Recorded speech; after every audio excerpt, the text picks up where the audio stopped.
John Axel in this motherfucker. Welcome to the News Underground. I am the Harbinger. Demanding that you abandon nihilism.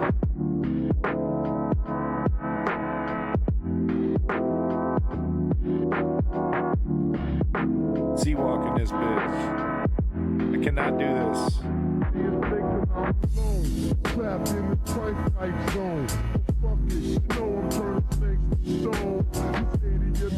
So that's me right there. See, that's about my capabilities. No, big props to your boy Roland Jones for this amazing music. We were also listening to, I believe, Ghost Town as well. We're just going to start that album off. Thank you, Illusions of Self. Thank you, Ghost Town. Great album. Folks, this is the News Underground, the hardest motherfucking news source on Twitch, without a doubt. Source of real underground news.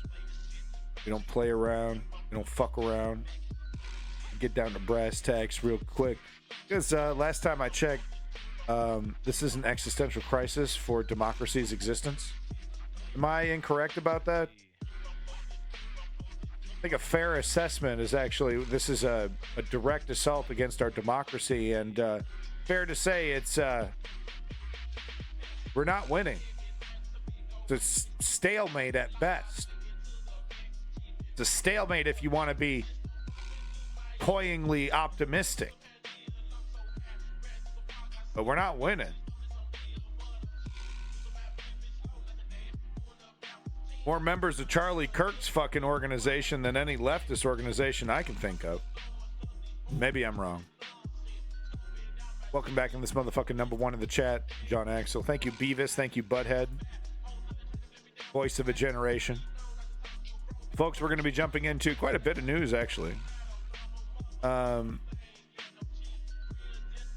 going to be doing some business news, U.S. news, Ukraine news. Going to jump into a little bit of Haiti news, update there. Would you believe me if everything's cool now? It's all good? Everyone's happy? No.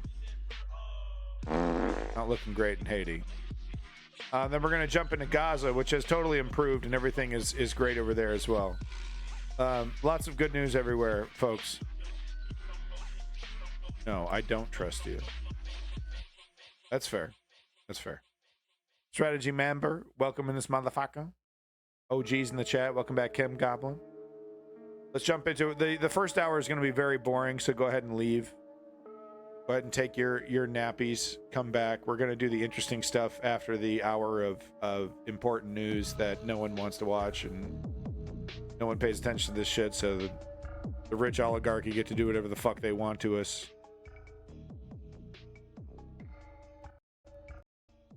I mean, I dip my toes in this shit. I still don't understand what the hell's going on, right? But you can't ignore it. Wanted to talk about this, though, right off the bat. Spicy. I hope I don't get in trouble from your boy, Daddy Bezos. But you know, I'm afraid to even show her face on screen. You know what I mean?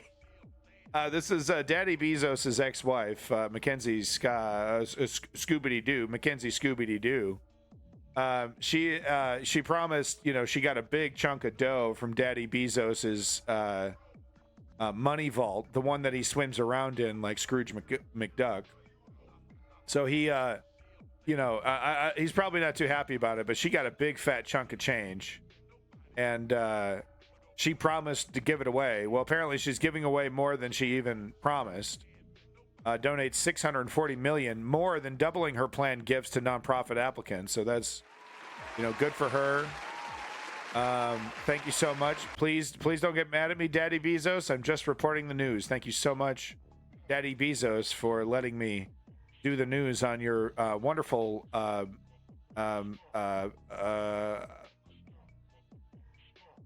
adolescent pornography network. You think they got face recognition running 24/7 on her face on every... I don't know, man. They got... all that shit exists. You know, and let me tell you, it's as easy as pie to plug some of this shit into your system. Right? You get their API. You know, you got to pay $1 bazillion a month subscription fees are outrageous for stuff like that, but probably PR, but it's more than Bezos has given his whole life. Yeah, it's so true. I don't know. Who knows though? I mean, that might not be true actually, because you know, to release their tax burden, right? They'll often use charity as part of their money, you know, hiding, shuffling schemes, right? Like, oh, I'm doing this just because I'm so benevolent. It has nothing to do with, you know, my tax burden, hiding things, and not paying my obligations. That kind of shit. Yeah, Mackenzie Scott, it's too late. Nah, man.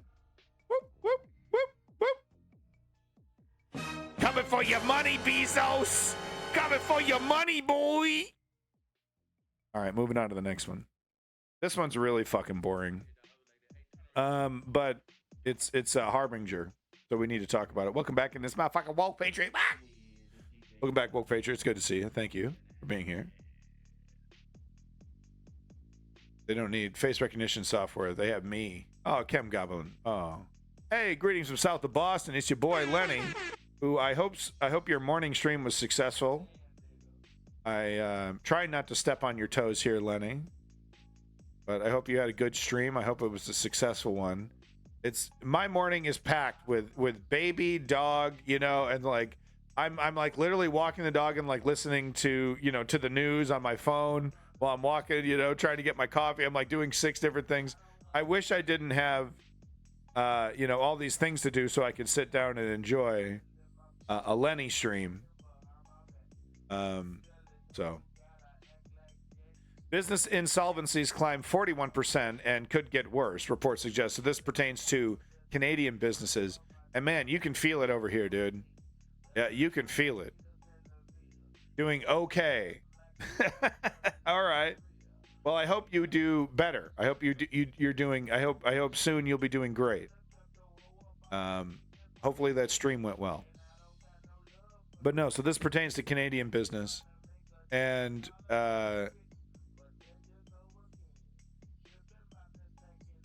you can feel it. You can feel it. Prices are through the roof. Everything's closing down. Kind of reminds me of San Francisco. And apparently a big reason why the insolvencies are climbing. It has to do with the bill is due for the COVID relief loans. Unlike the United States, which forgave a lot of loans, apparently a lot of these places are not getting forgiven. And let me remind you what happened in the United States with the COVID loans. I have any excuse to show the PPP boys. The PPP boys who literally bragged in their song and made t-shirts about how they are defrauding the government by taking COVID loans, by taking the COVID PPP loans. And of course expecting them to be forgiven. He was of course arrested and all that, but all he needed to do was shut his fucking mouth, and there's a very high likelihood that everything would have been forgiven and he would have been good to go. But I don't know if this is the song. I don't know if this is so tired, by the way, all this like hanging out with your guns and shooting them at the camera stuff. Like this is actually really boring now. You know, I just wanted to point that out, but I just wanted to bring up any chance to bring up the PPP boys. So yeah, the PPP boys wouldn't get very far over here in Canada. Let me tell you what. So let's watch a couple minutes of this, because this is interesting, and this does affect the Canadian economy quite a bit. We're seeing it all over the place. Businesses closing down, and really it's either an empty storefront or taking its place is some multi-billion-dollar corporation. And there's like only six or seven multi-billion-dollar corporations in Canada. It's so boring. Nothing like singing about a crime you committed. It's so funny, Lenny. It's like R.I.P. Canadian businesses. Exactly, an okay life. So we're not going to dwell on this too long. We're not going to watch the whole 8 minutes of this, but we are going to get a little taste of this. So don't worry. We're not gonna dwell too long. Well, the deadline. Whoa, that is loud in my headphones. So I'm just going to I was cranking it up for the PPP boys. Hold on. All right. Okay. To repay, well, the deadline to repay those COVID emergency loans for businesses in this country is today in order to get a large portion of it forgiven by the government. But we were Oh, interesting. So that's the scheme. They have to pay a portion if they want a big chunk of it forgiven. That is actually kind of brilliant. If I was a business that's going insolvent, I wouldn't be applauding this, but I kind of like that. I kind of like that. That's a pretty fair policy. Still sucks. I mean, you would hope that there would be a way to maybe apply to do like monthly payments or like break it down into half or some kind of, some kind of, hey, this is I'm gonna have to close my business. Is there some way you can help me out kind of system, right? Like I'm not trying to ask for the whole thing to be forgiven. I'm just trying to say I need more time. Right. So it sounds like that is not available. And it sounds like there's a hard deadline on this if you want to take advantage of this massive discount. And goddamn, man, that's a nasty one. You absolutely want to take advantage of that. I mean, with AI tech, they'd all be fucked. The economic structure don't change soon. I mean, AI is going to change a lot of stuff. But it might change it for that. We might see mom and pop shops come back because mom and pop, a couple robots, can now run a whole restaurant. You know what I mean? So we might shoot. I think AI it's a double-edged sword with AI here. Extremely useful, society-changing, culture-changing tool that is going to damage just as much as it's going to benefit humanity. It forgiven by the government. But we were just hearing that there is a portion of the businesses who did take out this loan that are looking ahead and saying, I'm not going to be able to make this deadline today. And even if I take the government up on its loan offer of paying interest on this portion that it now owes, which would be the full portion of the loan over the next couple of years, they're not going to be able to do that either. Interesting. And we've heard that as... Okay, so there is a way to not pay it back, but you have to pay the interest, but you pay the interest on the full loan, even though you only have to pay back the partial. Am I understanding this correct? Getting a little complicated here. But I mean, I think the overall story here is that people are fucking broke, dude. People are out of money over here in Canada, man. We're a bunch of broke bitches over here. As a concern leading up to this deadline, too, which is why the Canadian Federation of Independent Business has been pushing back on this deadline.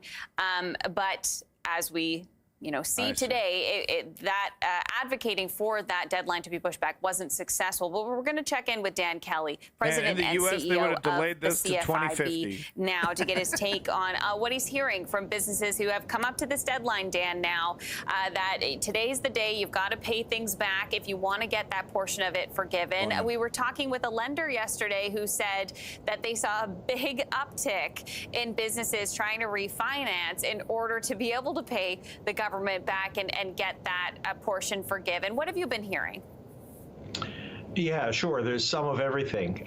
There was a group, about a third of businesses that had the money that was and were able to either already have repaid their CBA loan or had the money ready to go.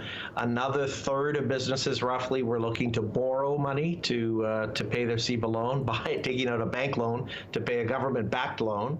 But the group that I'm most worried about, of course, are the chunk of businesses that were not in a position to do either. They didn't have the capacity to borrow. They certainly didn't have the money on hand.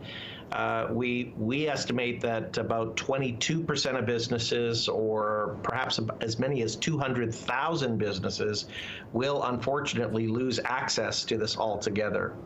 Lose access to it altogether? Terrible. You mean in terms of the forgivable portion of the loan? Yeah, by missing today's deadline, by not applying for a loan by today's deadline, they will then now be hit with the full $60,000 tomorrow. The debt goes up by 50. Look, we're not talking about the PPP boys. We're talking about mom and pops, right? That took out COVID loans to pay their payroll, so that people could keep their jobs, but while nobody was buying anything.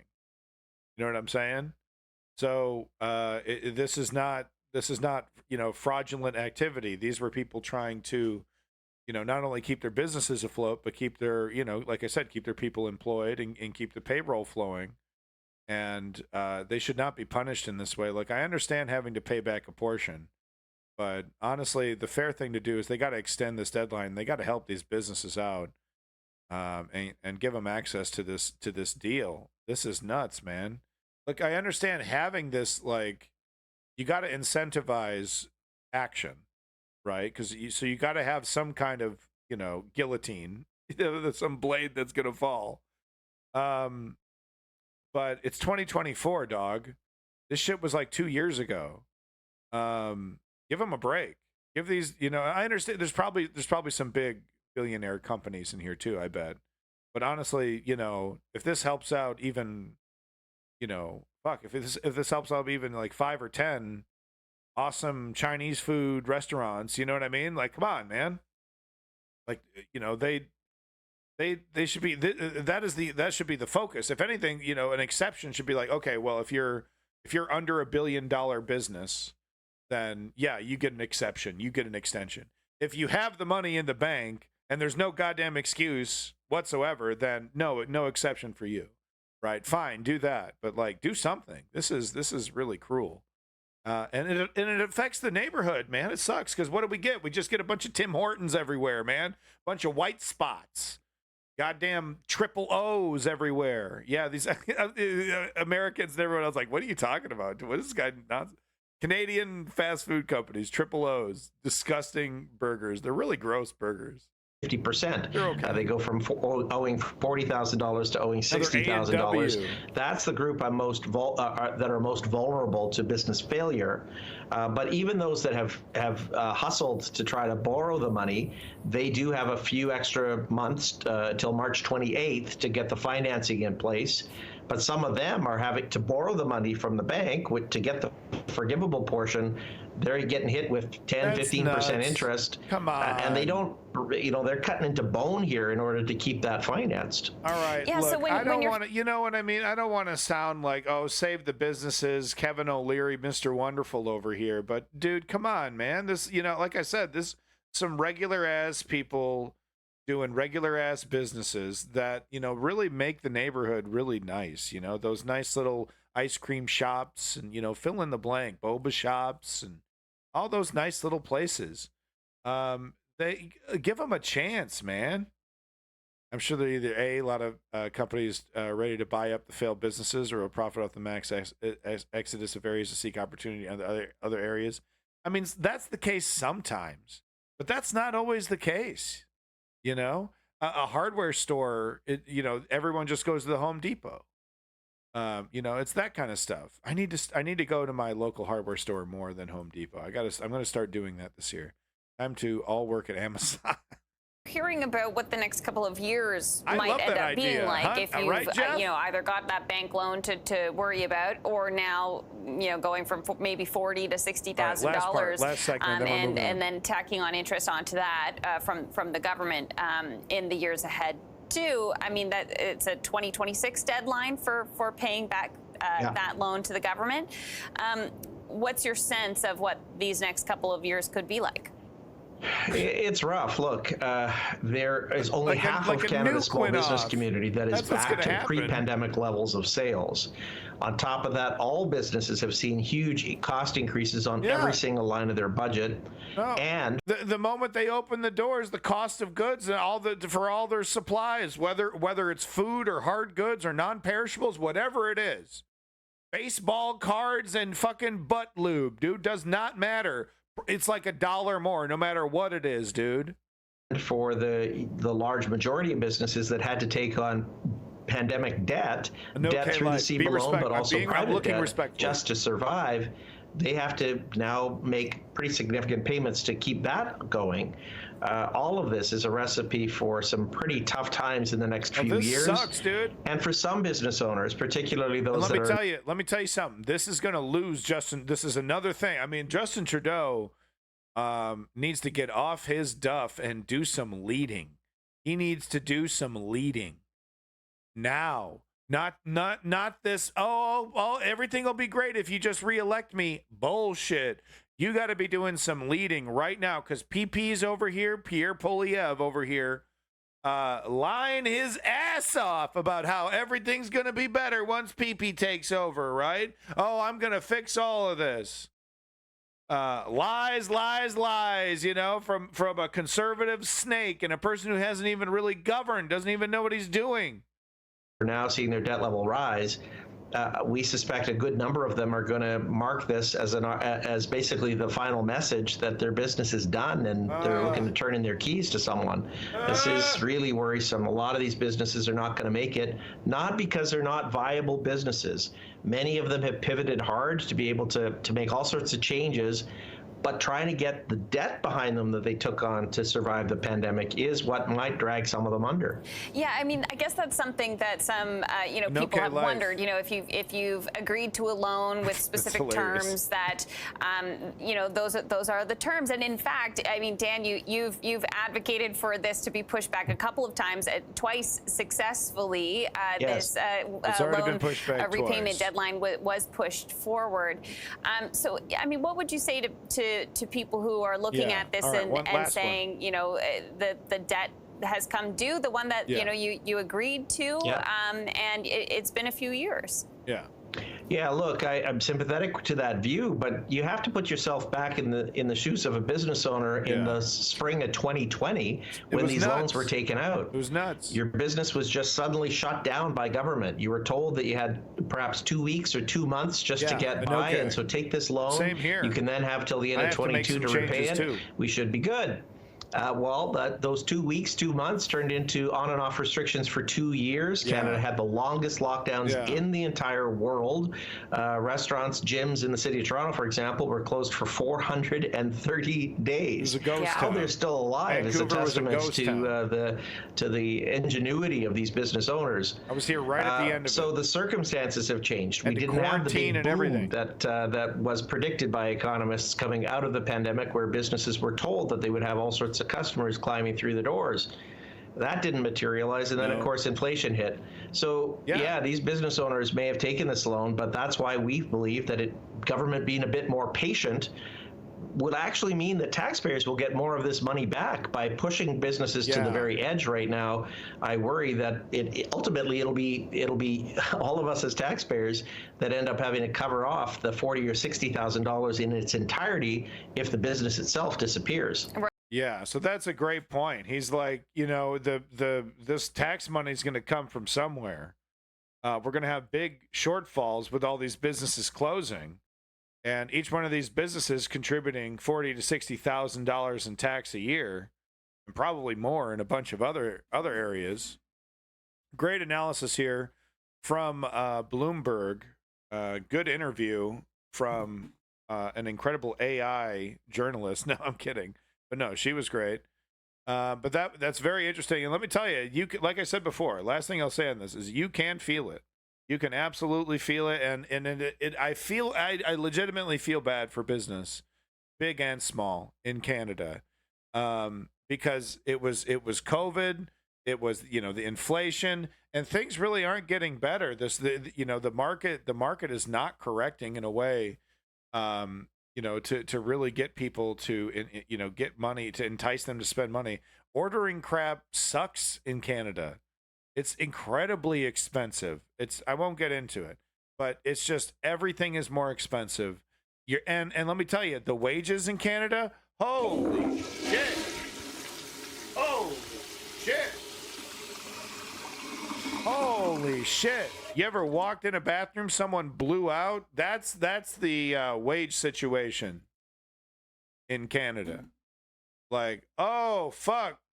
You find something to prop the door open, right? Like, I'm coming back in 10 minutes, dude. I'm going to go find a bush to shit in. That's the state of wages in Canada, dude. You get pittance. You get pittance. All right. Well, moving on. Yeah, dog. $78 billion. Evergrande. I don't know how the fuck you're supposed to say it. People say Evergrande or Evergrande. That looks like an Evergrande to me. We had VTubers, now we have AI journalists. No, she wasn't AI. She was just so beautiful. It was like, is this woman even real? They find, you know, I don't know where they find these women, you know, beautiful, intelligent, you know, like perfect women. You know, it's just, and they're reading the news. We won't get into the weather women from, was it Brazil or Mexico? She's nuts. The West is really fucking up. It's funny to look at other countries and happiness and progress as apparent, but the West achieved success is now failing to maintain it due to bureaucracy and refusal to pivot financial policy and refusal. Well, it's you know, it's ultimately that's the fault of the apathetic political, you know, the citizens, the apathy of the citizens there, because our political parties would be more bold and more, you know, refreshed, we'll say, if there was some kind of mandate being pushed on them. There's it's interesting, right? Because in the United States, there's a mandate on the right wing. The mandate is not for lowering taxes or, you know, making homes cheaper. I mean, that stuff would be nice, right? They would like that, you know, raise my wages. They'd like that. But the mandate is, you know, destroy gay people, you know, implement a theocracy. You know, we want an authoritarian strongman. There's a mandate there. But on the left, the mandate, I mean, you tell me what the mandate is, dude. What's the mandate for the neoliberals? They don't promise us jack shit because they don't have to deliver jack shit. You know why? Because the only thing they offer is we're not the right wing. It's pathetic. And it's not working, by the way. You know, the smarmy MSNBC wine drinking mom. Oh, it's the only way. How dare you even conceive not supporting Joe Biden? It's like, yeah, the guy sucks on ice. It's 50-50 right now with a what, thrice indicted carnival barker? Is it 4 times indicted? Shouldn't be 50-50, jackass. Oh, well, he's the best we can do. The fuck he is. You're telling me AOC wouldn't ignite a fire? If this party had any sense, they'd put, you know, pretty firebrand AOC right at the top of the ticket. Instead, they keep her nice. Oh, gotta keep her quiet. She's too loud. She made Nancy Pelosi angry. Oh. Hakeem Jeffries, right? Yeah, yep, we're gonna keep that going. We're gonna keep that train going. Got to make sure we suppress the progressives. You know, I'm not like AOC's biggest fan or anything, but tell me she's not a breath of fresh air compared to the, you know, mothball, smells like mothball DNC run by zombie Nancy Pelosi through Hakeem Jeffries. Tell me that isn't a difference. Oh, we can't. Oh, that might piss off Bibi Netanyahu. Whatever will we do if we piss off a right-wing extremist from another country? Decentralize the country. Anyway, back to the story. Evergrande here, China property giant, and its founder accused of $78 billion fraud. So, you know, China over here. What? Evergrande? Fraud?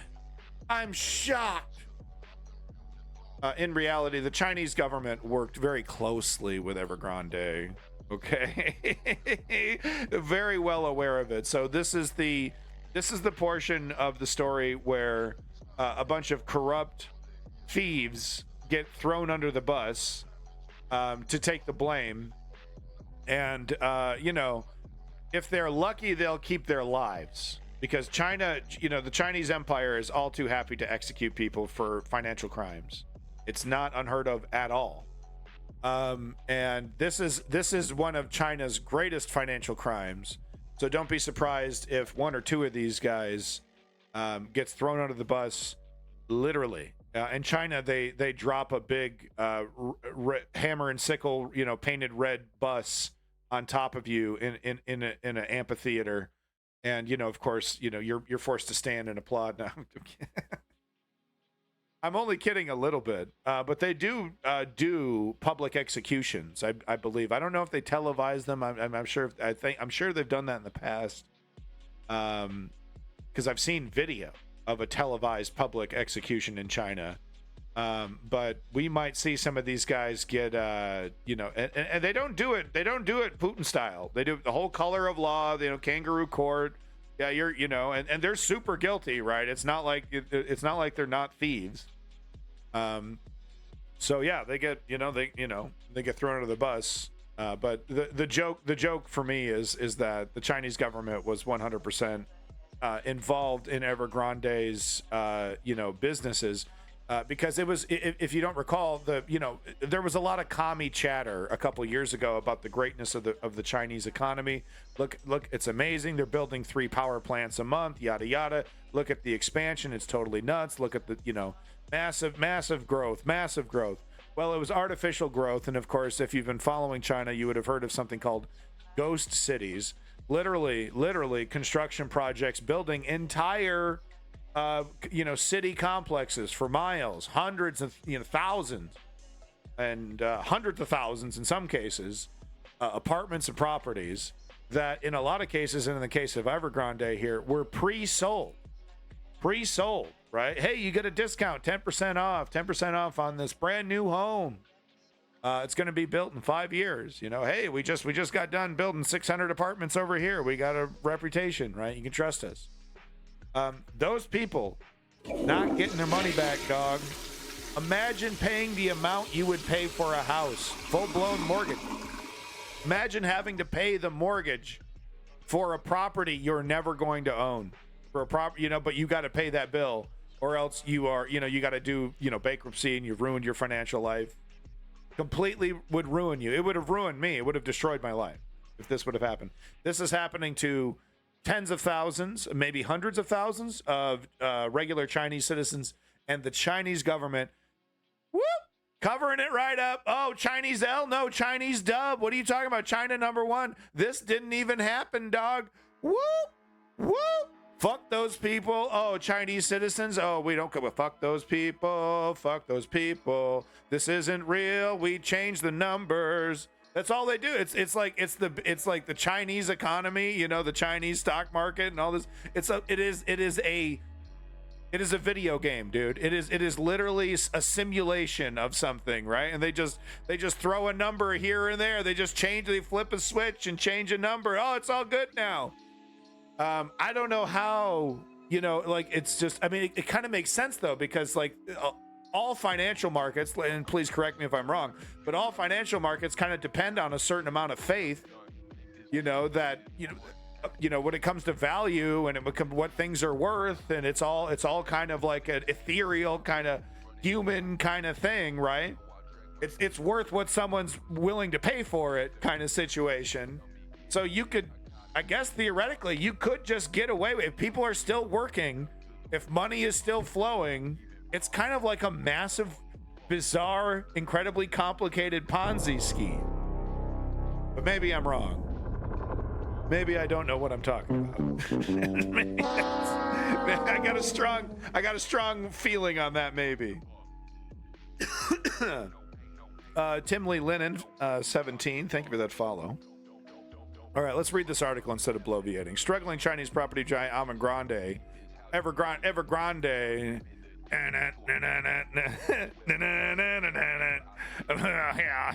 Sorry, I've been listening to a lot of ZZ Top. My kid loves ZZ Top. We're having a lot of fun. All right, struggling Chinese property giant Evergrande and its founder Hu Ka-yan have been accused of inflating revenues by $78 billion in the last 2 years before the firm defaulted on its debt. So it was doing everything it can to stay solvent, including cooking the books as much as possible to make it look like they had more revenue than what was actually coming in, right? I mean, once the news broke out that people were not getting their homes that they bought, business having a hard time doing business right now. The country's financial markets regulator has fined the company's mainland business, Hagenda Real Estate, $583.5 million yuan What's that? $50? I will grow strawberries and tell you news. Others build homes, and once we all get a plate, we sell the excess. Easy. All right, Mao. Mr. Hu also faces being banned for life from Chinese financial markets. In January, Evergrande was ordered to liquidate by a Hong Kong court. The China Securities Regulatory Commission, CSRC, laid much of the blame on Mr. Hu was once China's richest man, for allegedly instructing staff to falsely inflate Hagenda's annual results in 2019 and 2020. Here's the dirty little truth. He had no fucking choice. He had no fucking choice, dude. Okay. Hey, Xi Jinping, Representative Xi Jinping would like to talk to you. Yeah, guess what you're doing, buddy? Okay, this motherfucker had zero choice in the matter. I guarantee you. Mr. Hu, and if he falls on the sword, okay, he gets to keep his life. This is how it works, okay? If he does exactly what he's told and falls on the sword, he might get to keep his life.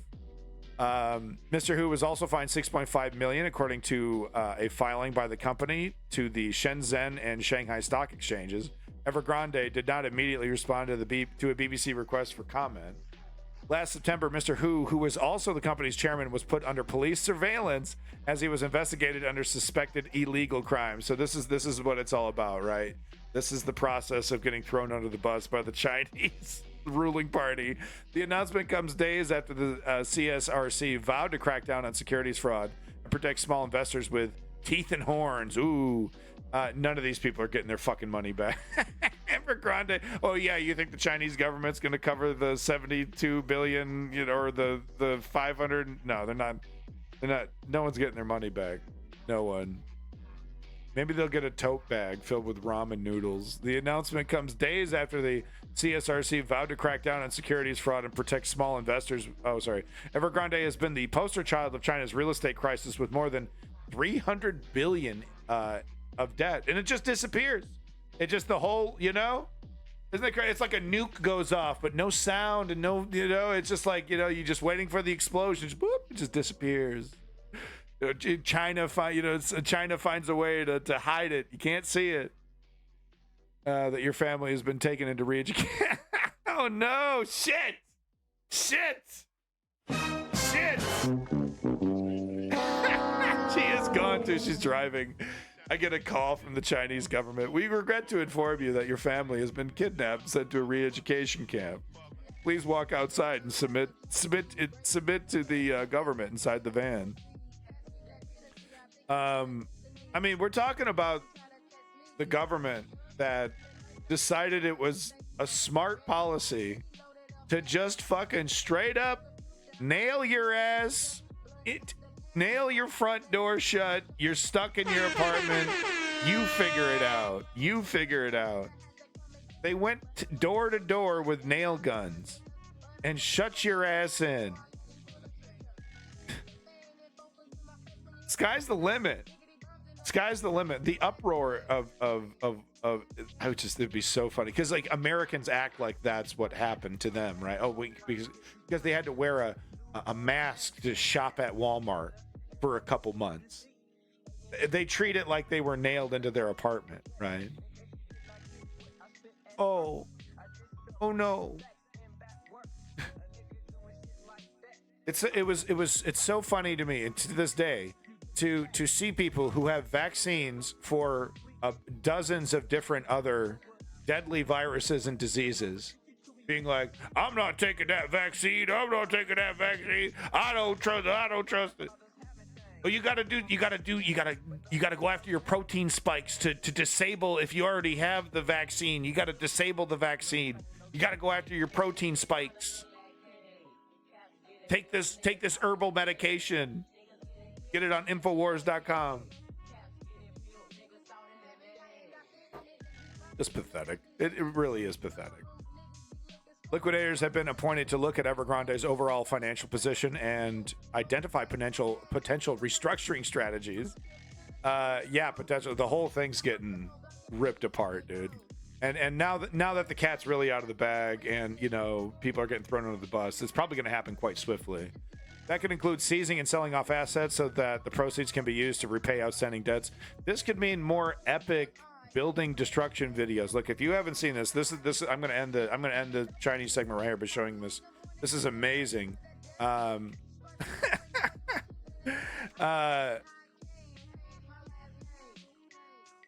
This footage, it looks fake. It looks fake because they're doing it. They do it all at the same. They did this one all at the same time. It's totally epic, man. It looks like a movie.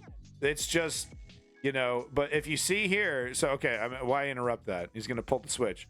But as you see here, all of these apartment buildings, they were just, you know, it was all about, you know, making China look great. But look how many of them, dude. Oh, you got Christopher Nolan over here, and you know, the director of Transformers, Michael Bay, being like, "What a waste! What a waste!" The things we could have done in a movie, like in a superhero movie, with like, yeah, no, go ahead, blow up all the buildings in this entire town. Look at this, the entire town, dog. No joke. It looks fake, doesn't it? Buildings toppling on top of buildings. But no, they do this because they're not going to finish it. No one's living there. Not enough people are going to have kids in the next century to fill these buildings. You know what I mean? Isn't that wild? So I think we're going to get more of this, dude, which is super awesome. I mean, it's not awesome for... Look, I do feel bad for the regular Chinese citizen getting fucked over by their government. I do honestly feel bad, just as I feel bad for the naive, propagandized, ignorant Russian soldier getting his torso blown off by a robot toy drone for you know, being convinced that invading another man's country is a good idea. You know, I feel bad. I do. I feel bad. I don't want to celebrate this. You know, I don't want to, you know, what I would like to see, it's like, fine, I disagree with China. Oh, wow, that one stood up. Look at that one. That one's staying there. Come on. Come on. Oh, come on. You don't leave the camera. Come on. You don't leave the camera up. That sucks. You don't leave the camera up. God, it looks like a movie. You know, so like I'm saying, like, I don't want to celebrate people suffering. That's what I'm trying to say. And I would like to see the Chinese government, okay, whatever, you want to pretend you're a communist government while you're super capitalist, right? Whatever. I mean, I'm actually reading this really amazing book right now about the life of Chairman Mao. So I'm kind of getting, you know, a taste of what it's like, how, you know, the internal Chinese government. And it's, you know, and look, I know it's very different from nowadays, right? But honestly, it reminds me a lot of, you know, the way Russia does it, you know, with just kind of a lot of, you know, no one's really elected. It's just who you know. God, this is crazy. All right, so there you go. Update on China's economy, which is fascinating to watch. And like I said, it's fascinating to me how nothing happened. If, you know, this would rock the financial world in the West, right? This would have big time, you know, fluctuations in the market because of it. I mean, this, you know, a company like Evergrande would be connected with, you know, it'd be like a Bernie Madoff situation, connected with a bunch of different organizations and entities. All right, where are we at? 45 minutes. We're on to the next segment. Not too bad. I can speed it up a bit. So we got to get to everyone's favorite segment, Trump. Yay. Trumpy flumpy tumpy. Yay. We love talking about Trump 24/7. What is every single news organization that isn't the News Underground going to do when Trump kicks the bucket, dude? It's going to be funny because they're stuck on Trump. So it's going to be several months of Trump, like post-humus. Going to be Trump in the media, zombie Trump in the media for the next 2 to 3 months because they don't know what to do. Trump is a core part of every, you know, mainstream or for a lot of cases, like if you watch the David Pakman show, and his Luke show, the other fellow there that works for Pakman, it's 24/7 Trump. It's the 24/7 Trump show. You know, you got the Midas Touch guys, you got the Lincoln Project guys, Breaking Point spending a lot of time on the Republicans. You know, I don't watch a lot of Kyle Kalinske anymore, so I don't know. I can't see what he's up to. Been a new thing to care about. You think Trump dying will just make the world more civil? It really does depend. I mean, look, the Republican Party failing in this endeavor, and then like for the next several decades losing the ability to democratically, you know, change the system, right? If they fail in this attempt to change, you know, so say they, you know, they don't win this presidential election, and then the neoliberals finally pull a real Voting Rights Act out of their ass and actually get it passed, regardless of the, you know, obstruction going to be coming from the Republicans. You know what I mean? Like if they, you know, they pass a federal law that says, no, this is how elections are going to, doesn't matter if you're Arizona or Texas, you don't get to say, oh, we detect fraud, so we get to take our election, you know, to a council of right wingers. They get to say, oh, there was definitely fraud, and we get to pick our candidate. No, you don't get to do any of that. This is how you do it. It's all run from the federal government. If you don't like it, then succeed from the union, bitch. Right? Get the fuck out of the union. Well, I'll do just that, says Texas. Okay, well, I'll leave it. I'll be in the country in Texas. Yeah, you do that, bitch. Let me see the Texas country's economy separating from the United States. I'd love to see it. Watch the neoliberals negotiate with the country of Texas to like keep all the same, so that's basic, so they get to keep all the same shit. Wouldn't that just be a neoliberal thing to do? Okay, you can separate from the union and we'll do a new trade deal and everything will be just the same, and we'll just keep subsidizing you and giving you money. Wouldn't that just be the bee's knees? But you don't have to pay any taxes anymore. You have no more have no more obligation to the federal government. But California is going to still bail out your economy. Yeah. Do we have hope for millennial, Gen Z, and Gen Alphas are the voters? I mean, there's a serious apathy problem. There's a serious apathy problem, and that's why I'm here. I'm a band of nihilism, aka the Harbinger. I'm here to destroy it. It's an existential threat to life, liberty, and the pursuit of happiness. Is this political apathy? It's destroying us. This nihilism is destroying us. We need to abandon it. We need to destroy it. It's destroying us. It's destroying our society, our culture. It's allowing mediocre characters like Elon Musk far too much power. In a fair and just society, he would have been, I don't know. It's not like being an asshole is not illegal, and that should never be illegal, no matter how annoying it is.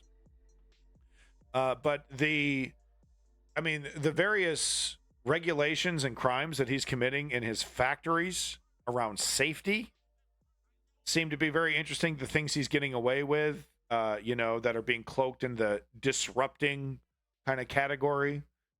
What I'm trying to say is that Elon Musk seems to be getting away with a lot because he's a rich guy.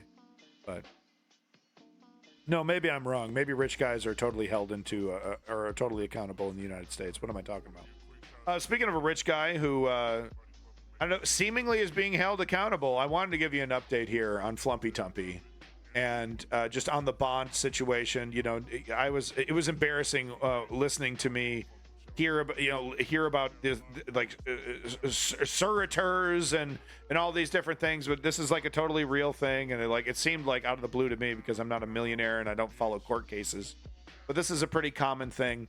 The thing that's most uncommon though is the amount. So he was able to already secure one of these things with E. Jean Carroll with like the 91 million, because that was below 100 million. Most of these places don't want to do more than 100 million. And, the kind of collateral you have to put up, it's like, well, why don't we just sell it? So this gets into a little bit of some of those details and what direction we might see Trump go in. I seriously hope he has to sell his shit. You know, that's what I want to see. Sell your shit. You mean like having kids with subordinate employees? I forgot about that for a hot minute. They do need to vote, but more trends are going upwards. I mean, in OK Life, this is why I talk about my simple 3-step program, right? Step 1, inform yourself. Step 2, join an organization, right? Whether a union, run for office, a politician that you like. You know, there's a million different progressive, you know, single payer health care, college education. There's a million different progressive organizations that are specific, right? You can join one of those, you know, specific activist groups, whatever that is, put your name down. And then step 3, you actually have to put in the work and actually ask yourself once a month, okay, well, I talk shit on social media. That's great, but that's not enough. I vote. That's not good enough. What am I doing? Okay, I don't have time. Here's $500, right? I'll hit you up next month when I got some time, and then I'll do some phone banking. And, you know, I couldn't make the last March, but I'm going to try to make the next March. Right? Because you're signed up, you'll receive the emails and you'll be like, I got to go to that. Shit. Yeah. Okay. That's tomorrow. I'm going to make a sign for that. It's the nuts and bolts of political activism. That's what Gen Z and Gen Alpha and the millennials need to embrace. It's boring. It's like I constantly make this comparison, but it's like weight loss, right? The Jenny Craigs, the fancy bikes, the fancy videotapes, and the fancy milkshakes. None of that works as well as exercising and eating right.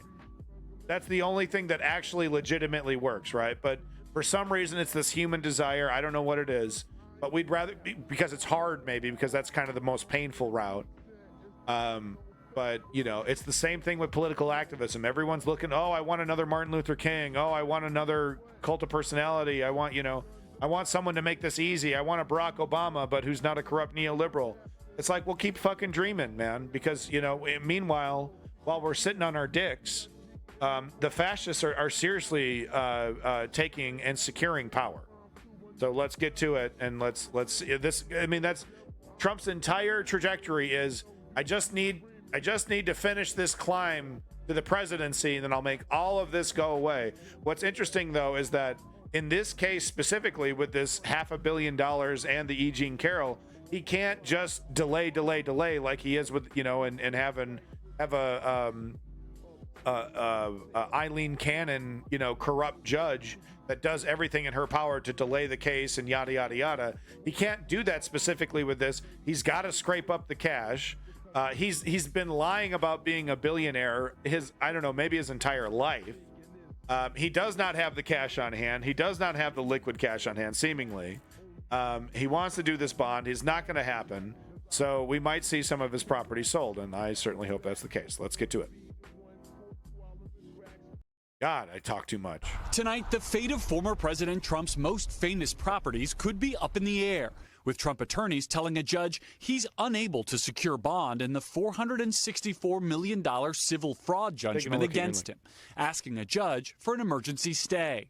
Guarantors won't accept real estate as collateral, but want nearly $500 million in cash, which Trump's company doesn't have. Well, I have a link that's going to be going into some of their some of the stuff that they're actually doing to subvert our elections. It looks like that link that you sent is very similar. Thank you, Inoke Life. I put it in the Discord politics. I'll watch it later. Thank you. His lawyers say if he cannot post bond for the full amount by next week, Democratic New York Attorney General Letitia James could start seizing his assets, potentially even his Trump Tower penthouse. In their filing, Trump attorneys argue the penalty is grossly disproportional when there were, quote, no victims, no damages, and no actual financial losses in the case. You know, it comes as the Trump hacks like to go art of the deal, more like art of the steal, but no, it's true, dude. I mean, like, name me another high, celebrity type person that has gone bankrupt more, has grifted more people, has refused to pay more bills. This guy, it's an absolute fucking farce when someone like Rudy Giuliani over here, right? Like, I can't believe he's not paying his bills, or I'm sucking his dick so hard. You know, it's like, bro, I mean, decade after decade after decade of not paying his bills. Contractors from decades ago when he was working with the mafia in New York, right, are like, motherfucker still hasn't paid me back, man, right? And yeah, go figure. No one wants to get in bed with this guy, even when hard collateral is like put up. They're like, nope. Because you know why? Because they worry he is legitimately going to become a fascist dictator and make it all go away and find some way to not actually have to pay it, right?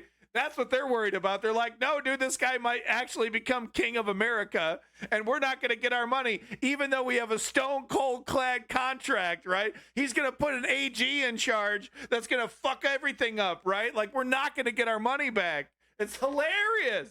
Campaign also faces blowback amid Mr. Trump's new inflammatory That's so rhetoric fucking against funny to what me. he calls criminal migrants. They're not people, in my opinion, but I mean, listen to this. They're not people, in my opinion. I mean, he really is. I mean, like, it is complete, total mask off shit, right? Was Mary Trump correct that the only book he's ever read is Mein Kampf? That can't be real. Against what he calls criminal migrants. They're not people, in my opinion, but They're not people. Man, that's crazy, dog. That's nuts. And just not a blink in the crowd, man. And then he goes, oh, the left doesn't like when I dehumanize. The radical left says that's bad to dehumanize people. to say that because the radical left says that's a terrible thing to say. These are animals, okay? Mr. Trump has vowed to bring How back his many Remain warnings in do we Mexico need policy here? that keeps migrants waiting outside the U.S. until courts decide their asylum cases. The Biden administration is releasing 85% of migrants into the U.S. while they wait for asylum decisions. And tonight, the presumptive GOP nominee also pushing back, saying Democrats, quote, pretended to be shocked at my use of the word bloodbath during this riff about Chinese car makers. So his specific use of the word bloodbath was in context to the automotive industry. But he's also saying Mexican immigrants aren't human and criticizing being criticized for dehumanization. So it's okay. It's all right. Okay, yeah. Well, he doesn't, you know, he's totally down for dehumanizing Mexican people. I mean, but the left needs to be specific about this. God, the bloodbath comments, man. Makers. We're going to put a 100% tariff on every single car that comes across the line. And you're not going to be able to sell those cars. If I get elected, now, if I don't get elected, it's going to be a bloodbath for the whole. That's going to be the least of it. It's going to be a bloodbath for the country. That'll be the least of it. Mr. Trump saying he was referring to President Biden allowing imports he says are killing the auto industry. Late tonight, calling Democratic attacks, quote, misinformation. The word bloodbath, I used it about trade, essentially auto trade. They're missing. Because I mean, we're getting ripped off with Biden's really dumb on the bloodbath auto policy. The Biden campaign rejecting that it was about only cars. Every single day, Donald Trump is promoting and endorsing and encouraging political look violence. at that, man. And we still got motherfuckers playing games in the chat with that. Oh, he was talking about violent cartel criminals, not immigrants in general. Well, I mean, could you please give me the full context? I'm not going to dig it up, but I will if you provide me with a clip, bunch of Roman numerals and letters. I don't know, what is that?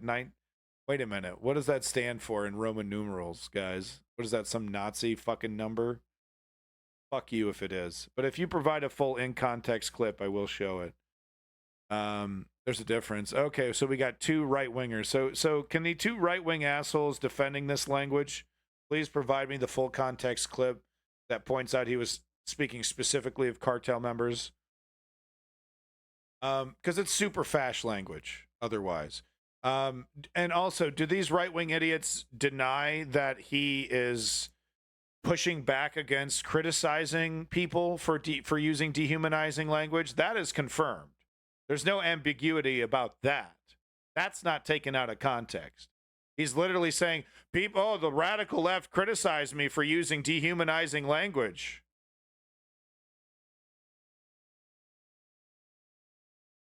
Is that being denied?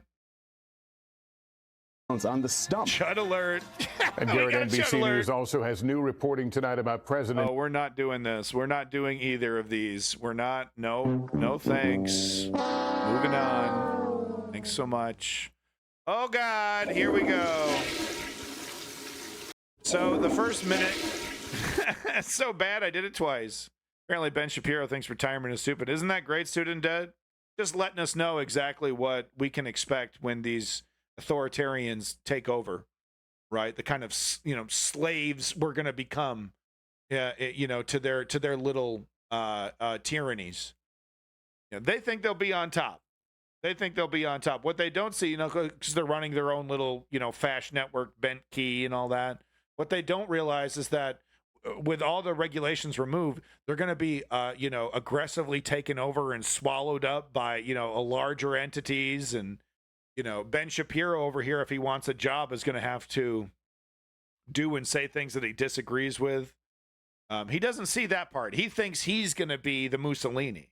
All these right wingers from small time to big time, they think they're going to be the kings of their kingdoms, their fiefdoms, when they've removed all the restrictions.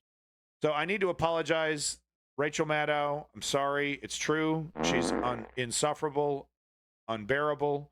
She spent the first minute and a half blowing Alexei Navalny without mentioning that he is a white supremacist who totally and not just like they found a fucking they found a book in his bookshelf. No, he led speeches with like their equivalent of Nick Fuentes or Charlie Kirk in the back cheering him on. He was asked, do you disagree with the white supremacists and the people that are in here? All these people, I agree with all these people, he said. Could have been taken out of context. Sure. It was a 90-second Twitter clip. But pretty sure Homeboy's a white supremacist. I've never seen the West. I mean, they describe this guy as pro-democracy. And I'm pretty sure he was 100% down with the Crimean invasion. So Rachel Maddow gleefully pretending to be ignorant about Alexei Navalny to support Joe Biden's optics. Great job, rogue scholar Rachel. Well, she did use the $1 million MSNBC apparatus to do something worth a damn. And what the value of this video and why I'm showing it to you and making you suffer through Rachel Maddow is that this I keep talking about how Arizona, Texas, Kentucky, all these places, they're doing much more than gerrymandering. They're changing little laws here and there that basically allow them to change the results of elections locally and federally. Okay? Legitimate fascism, legitimate disintegration, dismantling of, take your vote and put it right in the trash. So random bunch of letters and numbers who hates immigrants. I asked you specifically for a specific clip of you because you said Trump was taken out of context, and you provide some bullshit. Is that a tweet from Elon fucking Musk? Are you? Okay, I see. All right. Well, thank you so much for wasting everyone's time. I don't suffer fools, homie. I asked for a specific thing. You want to hang out in my chat, you want to spread your propaganda, you're going to follow my rules and you're going to do what I say, or you're going to get the fuck out, bitch. I asked you. You said Trump was being taken out of context. He was speaking specifically about cartel members. I asked you for context. You provided an Elon Musk tweet, you fucking idiot. Elon Musk is not an authority on the fucking truth. Quite the opposite. So get the fuck out of my chat, you waste of space. Moving on. Like I said, Rachel Maddow here spent resources from MSNBC to do something worth a damn, and she's cataloged several specific examples of what I am talking about, how right-wingers who have taken over local governments across the United States and, are doing exactly what we're seeing with Judge Eileen Cannon, right? With Mitch McConnell installing a bunch of partisans, and the exact plan, what we see with Trump and the RNC, and the exact plan of Project 2025, which is not exactly gut and destroy these agencies, but replace these agencies, heads, the people that are in charge, with pathetic bootlicking right-wing sycophants.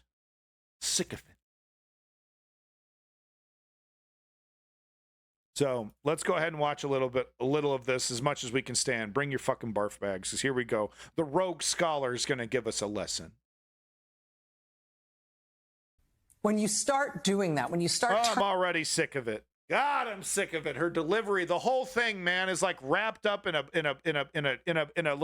like a package from Target. You know what I mean? All cloying and pretending to be nice. It's got like, "Hey, cool," and other like language on the fucking packaging, pretending to be human. Turning elections into these Potemkin affairs, it doesn't really matter if you've done anything formal to announce or mark your transition into something other than a democracy. Once you have a situation where the vote in advance is determined to be irrelevant, so that whatever happens, whatever the voters do, there's only one possible result. Once you have that, you're kind of there, right? You are no longer in a real democracy. You may remember that after Election Day in 2020, when Joe Biden had decisively won the state of Michigan by over 150,000 votes, you might remember 2 Republican officials briefly refused to certify those election results in largely Democratic counties.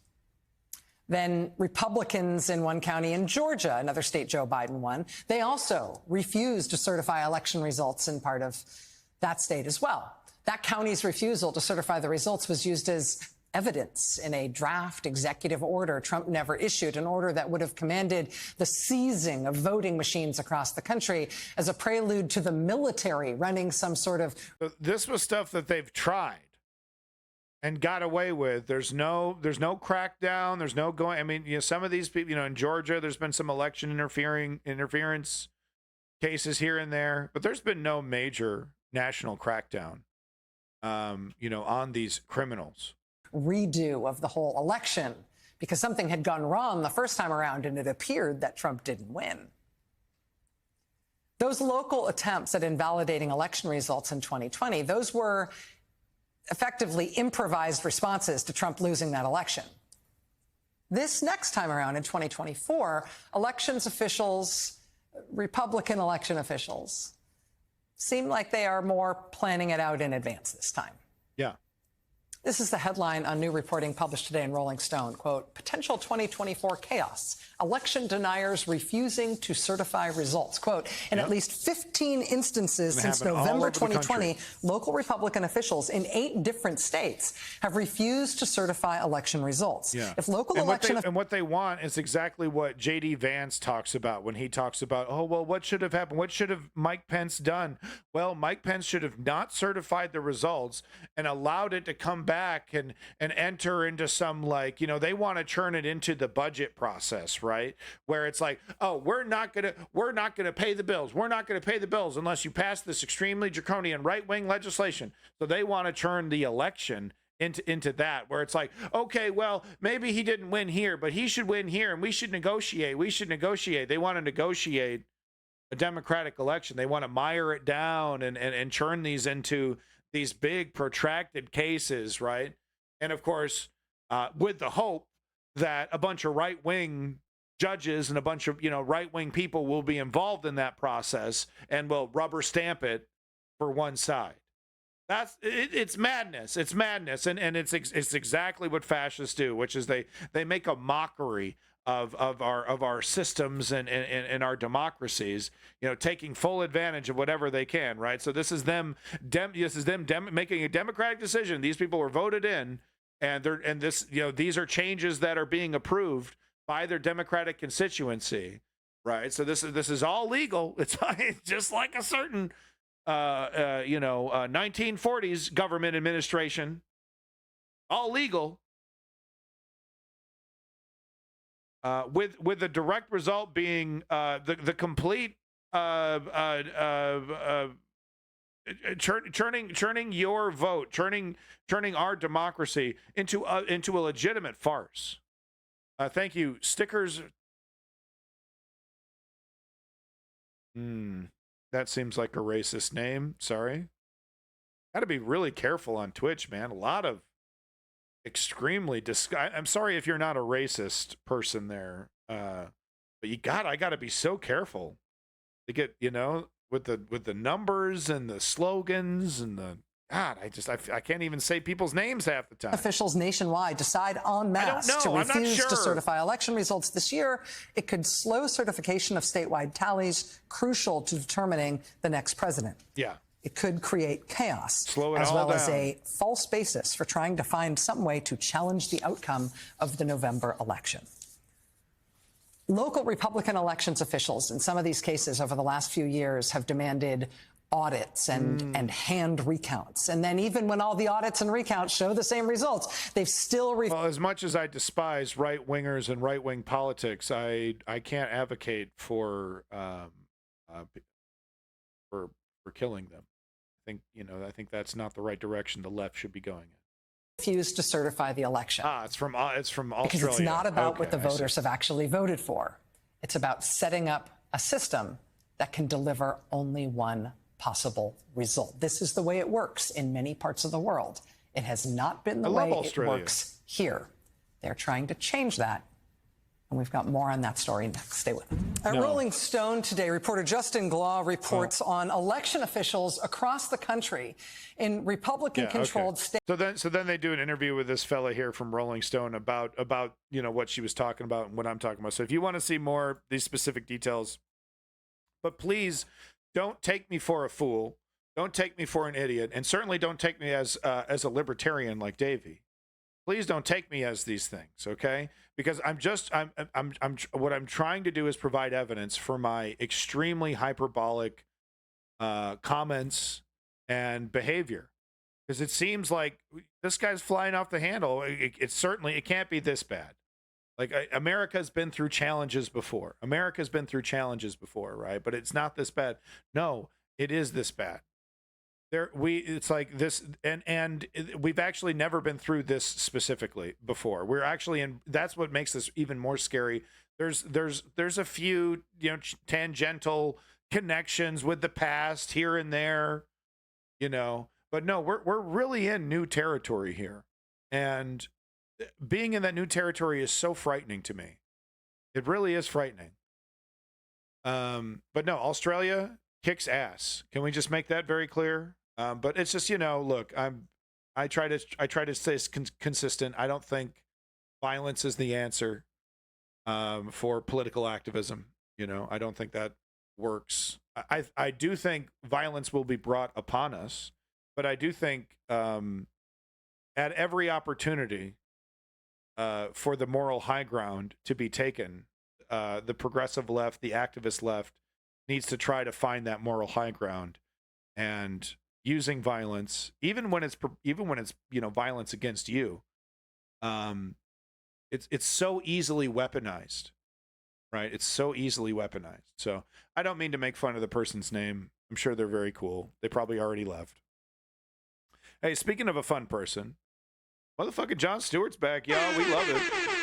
Look, he's not perfect, right? He did his first show back. He made sure to dig into Joe Biden a little bit. But is he really going to push back against the gerontocracy of the DNC and the failure of the neoliberals until after the election? After the election? Yeah, obliterate. Oh, TYT, HQ, Rebel HQ. Oh, but progressives obliterate. Bacteria will take our place. The bacteria from the back rooms? So, like I said, it will be after the election when Jon Stewart shits on Joe Biden if he loses. It will not be before. He's not gonna, because really, and I kind of get why. Look at what Cornel West, Marianne Williamson. Look, I'm sorry, it's just not. Cornel West had a real opportunity if he had the right. Maybe next cycle, right? When Cornel West is fresh on people's minds as an electoral candidate and he comes out strong, against Joe Biden directly, not in Jimmy Dore's party, not in the Green Party, not in blah, blah, blah, blah, blah, but as a fucking Democrat, I know it's stinky poo-poo, okay, but we got, if we want to change the system, we have to do it from the inside. We can never expect the current crop of Republicans and Democrats to change our electoral college to allow for third parties to be viable. So stop sitting on your fucking dick and get in here so we can fucking change the system. Okay? Lefties who don't strategically vote and throw their vote away. And I'm not saying that's you, woke patriot, because you were in a safe district when you made your decision. But you know what I mean? Oh, is Hakeem Jeff, is that a hot thing on his agenda? Making sure third parties are viable in the electoral college across the nation? I don't think so. So quit waiting for it. Greens, anarchists, commies. Quit waiting for it. And yeah, stop throwing your vote away if you do live in a strategic district, right? Vote smart. Vote smart. Woke Patriot over here denying that first past the post creates a system where votes can be wasted. I understand people are still bitter about Ralph Nader. Okay? But the fact is that we have a first past the post system that creates an inequity in our elections where votes can be in a way wasted.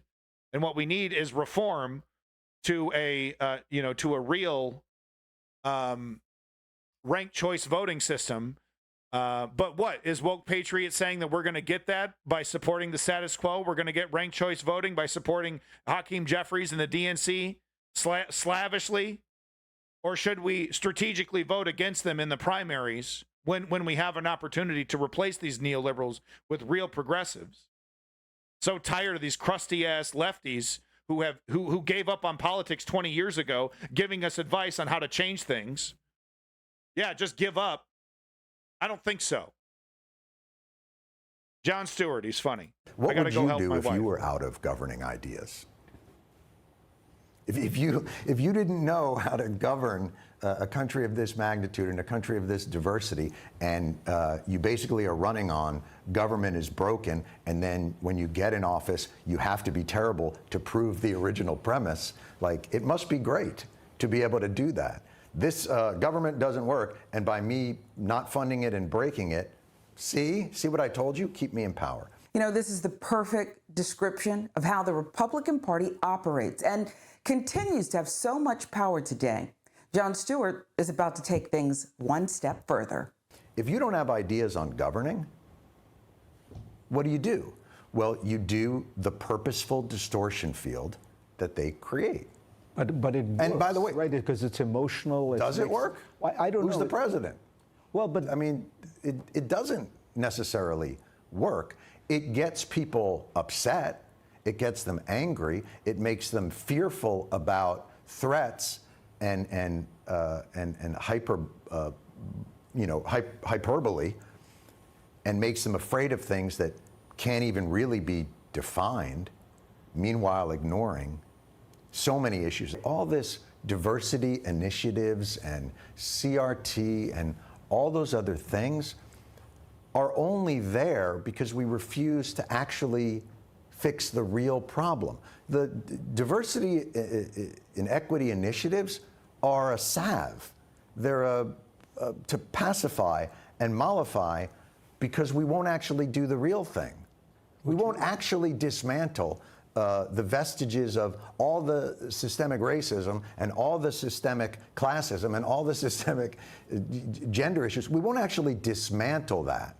But what we will do is, you can have an office in the building, and every few months, we're going to have to sit and listen to you talk for like an hour.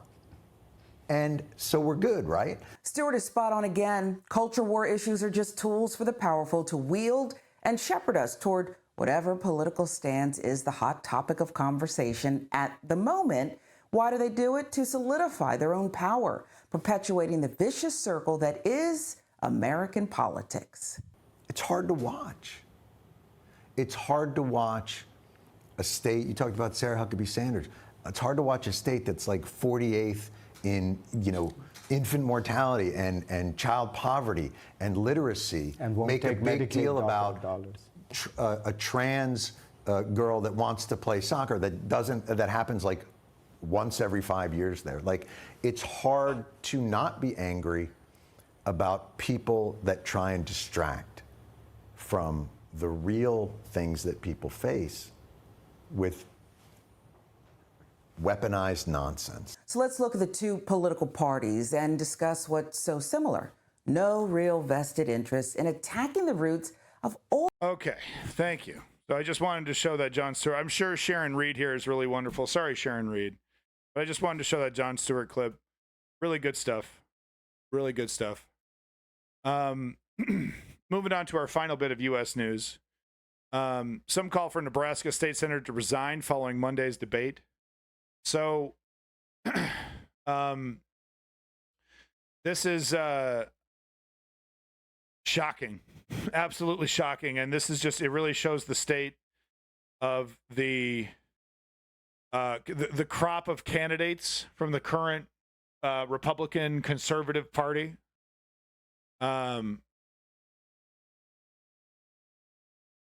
This guy is really, I mean, it's unbelievable. I just got to show you this debate. It's like it'll leave you speechless. It really will. I mean, I was shocked. It's hard for me to even put words to how I feel about it, because it's like, wow, like there's no bottom. There's just no, like when you've really truly embraced shamelessness as like a way of life, and you've made all the justifications, you have that framework set up, to justify your abhorrent behavior. There's just really no bottom. There's just really no bottom. Watch this. With just 15 days left in the session, Nebraska lawmakers adjourned early tonight. It comes after one lawmaker used pornographic language on the Senate floor during a debate over an obscenity bill. KTV News Watch 7's Bill Shammer's on the live desk with this. Bill. Rob, Julie, Senator Steve Halloran from Central Nebraska read an excerpt from Lucky by Alice Sebold. He says he wanted to show an example of books that can be found in some school libraries. But while reading that excerpt, he inserted the name of Senator Kavanaugh. The book is about a young woman who was raped. He kicked me and I crawled into a ball. I want to Senator Kavanaugh. Colleagues, that was beyond the pale.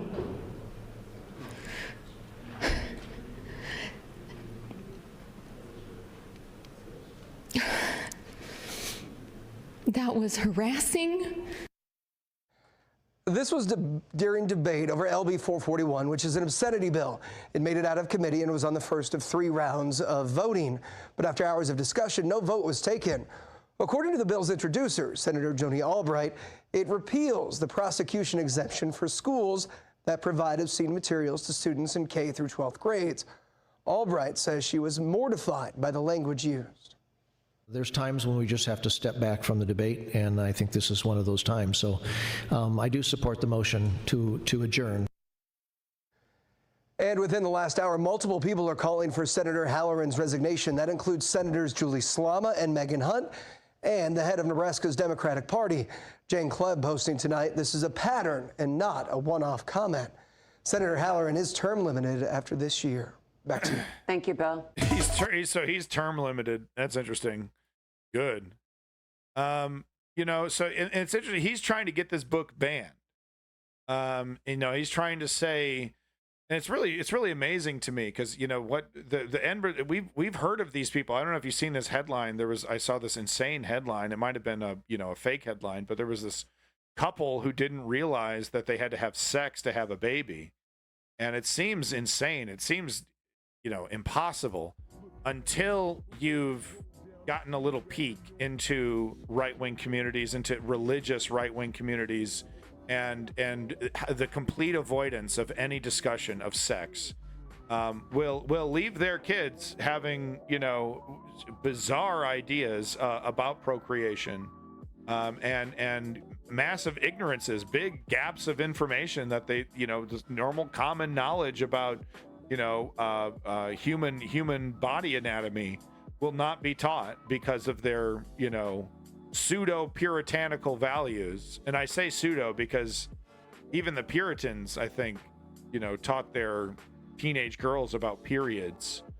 And it's shocking to me that Republicans would want their daughters to be more vulnerable to victimization, right? They don't want them to be exposed to the possibility, hey, because the story is about an 18-year-old girl who is, just chilling by herself in the park, and some guy, comes up, assaults her, beats her, and then rapes her.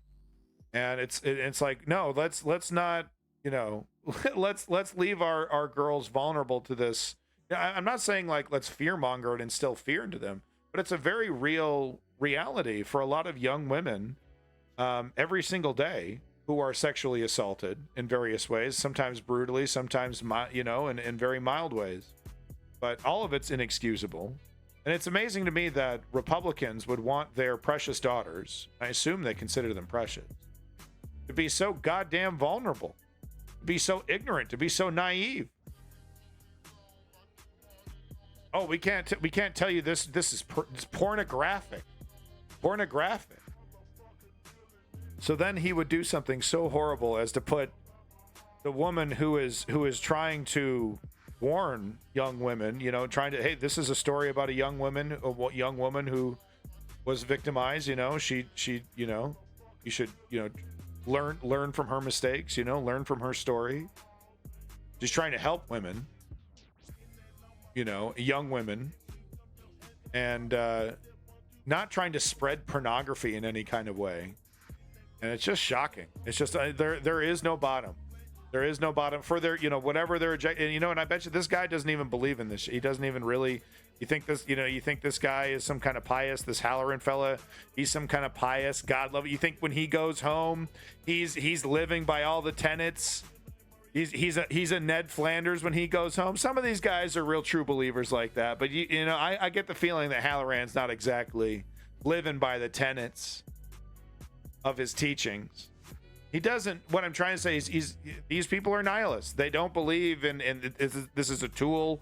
This is a political tool for control. The people that vote for him, this is the stuff that they want to see. I bet Steve Bannon and Charlie Kirk absolutely loved his speech. Thought it was great. Nick Fuentes over here pumping the air. All right, folks, keeping this train moving. Streaming for an hour and a half. Should be able to get through the rest of these stories. We don't have too many more, but we're going to try to blast through them here. We cover some Ukraine now.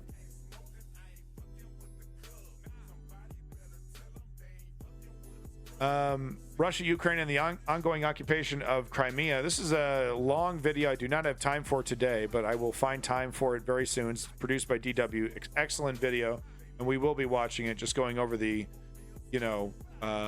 real start of the conflict for Ukraine, at least. It started, even sooner for Georgia. But the Donbass, I think, actually was technically first before Crimea, right? So I take that back. But, people often think it was the invasion that, was the start of the war. But that was not the case. But we're going to get back to this video soon. Wanted to show this one here. Russians still, this is shameful, and make sure you add these companies to the list of companies you're not going to go to. I know I'm going to pay more attention. I'm not going to be going to Subway. I'm not going to be going to several of the companies here that I see on this list, and I'll be listing them off. But Russians still enjoying American burgers and sandwiches as companies refuse to leave. Part of the problem right here, and make sure you punish them. And look at some of these big names here.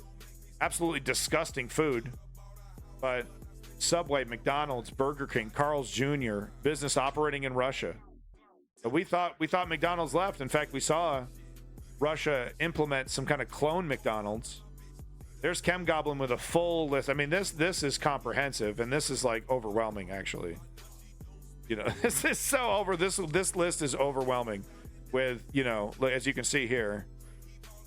And I actually said I promised I would put this on my my auto chat thing, so I need to do that right here. Try to remind me to do that. Get a bot to tell people to check out this link. But as you can see here, it's exhaustive list, and it's all the. I mean, it really is a shameful list of companies that you'd absolutely recognize. L'Oreal here, so shampoo, soaps, that kind of stuff. And it's like, I don't want to look. I would rather a Russian person not get, neutral fructis to put in their hair than have to resort to blowing up their oil refineries to get them to stop. You know what I mean? Like, I want, if this is the choice between boots on the ground, blowing people up, or them not getting some L'Oreal, some soap from L'Oreal, right? I think that choice is easy because doing nothing is not an option. Westinghouse, big company here. You probably have several appliances in your house from Westinghouse. This goes on and on. Bacardi, shameful. Bacardi, get charged way too much for our shitty fucking vodka at a bar near you. Boy, raise your hand if you've paid way too much for a Bacardi cocktail at your local bar.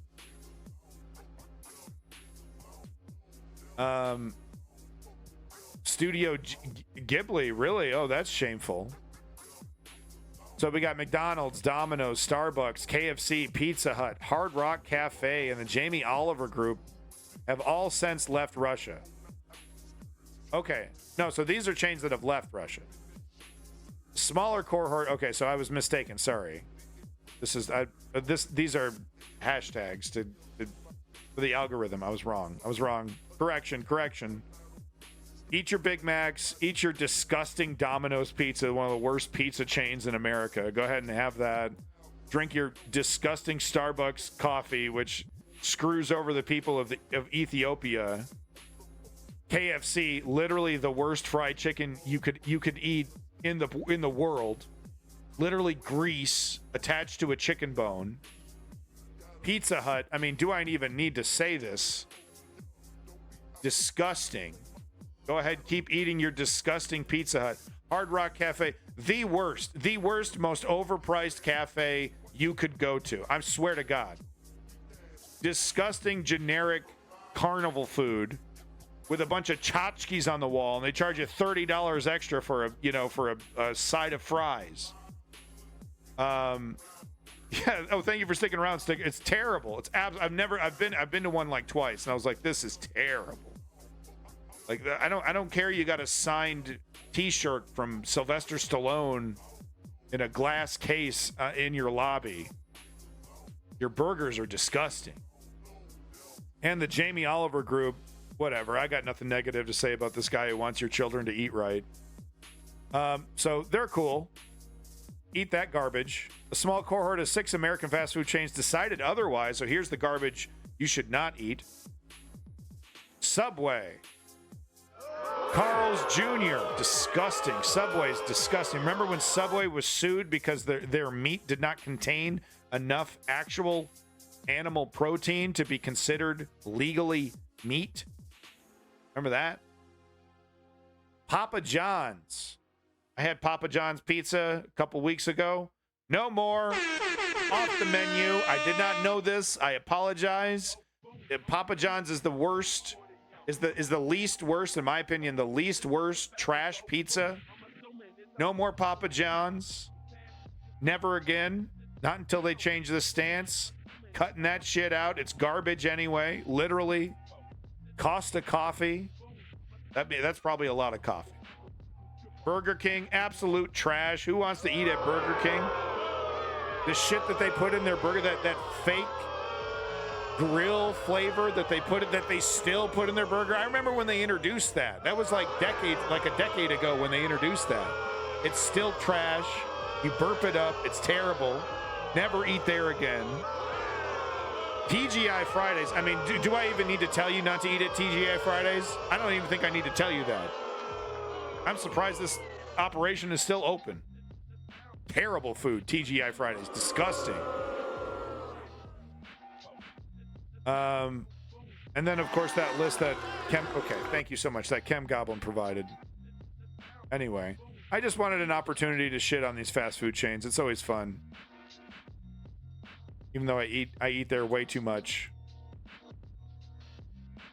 Let's show some pretty Russians eating French fries. That's a great idea. All right, moving on.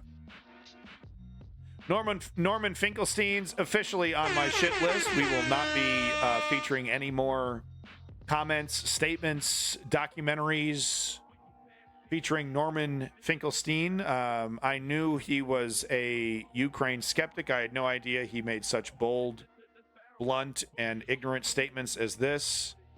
Once again, just adding him to the list of, fake lefties. I haven't really found a better term for these guys, but these, Code Pink, Medea Benjamin, Roger Waters lefty celebrities that were carrying gallons and gallons of water for the Russian Empire, and then on a fucking dime, like a laser beam reflecting off a mirror, all of a sudden they give a shit about innocent civilians in Gaza and Palestine.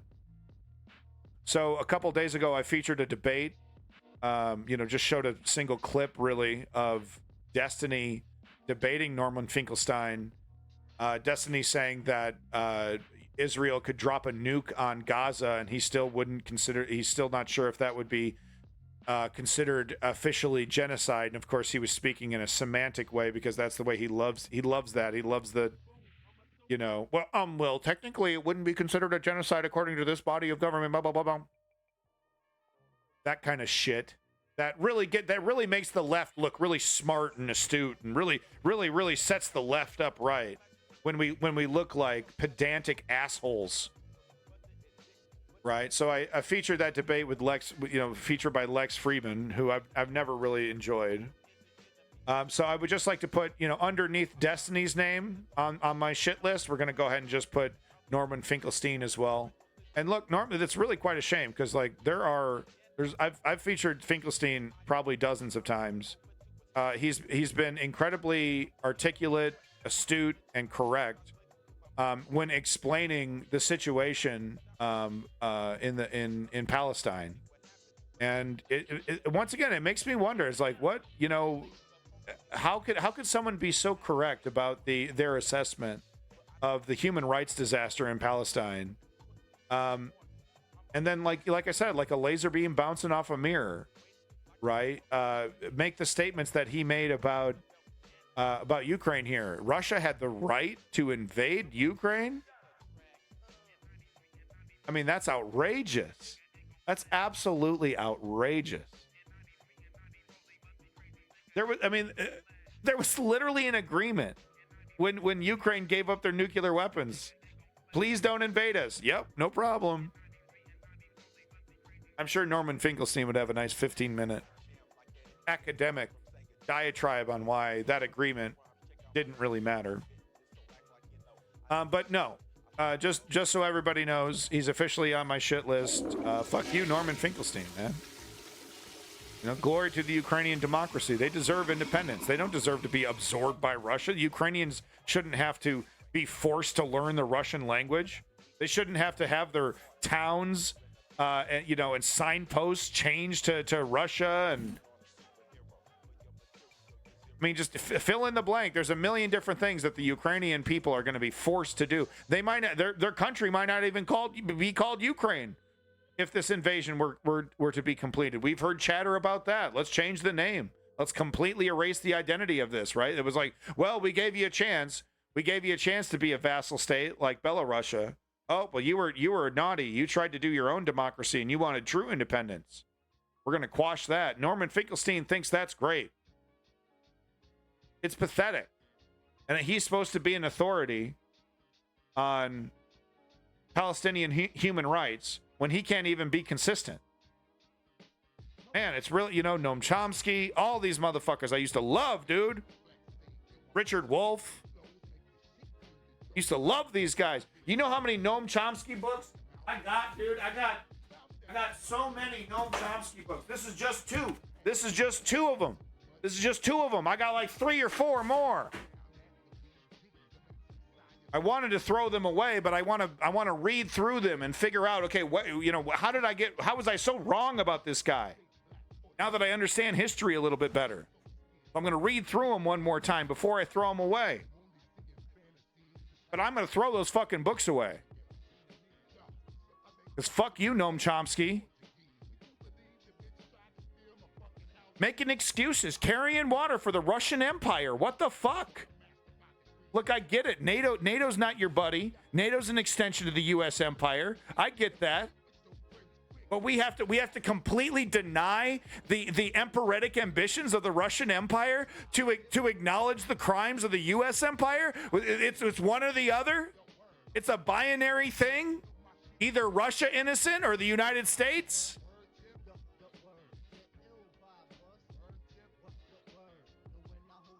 It's a pretty big discrepancy, woke patriot. What I mean, you just turn a blind eye to the suffering of one democracy.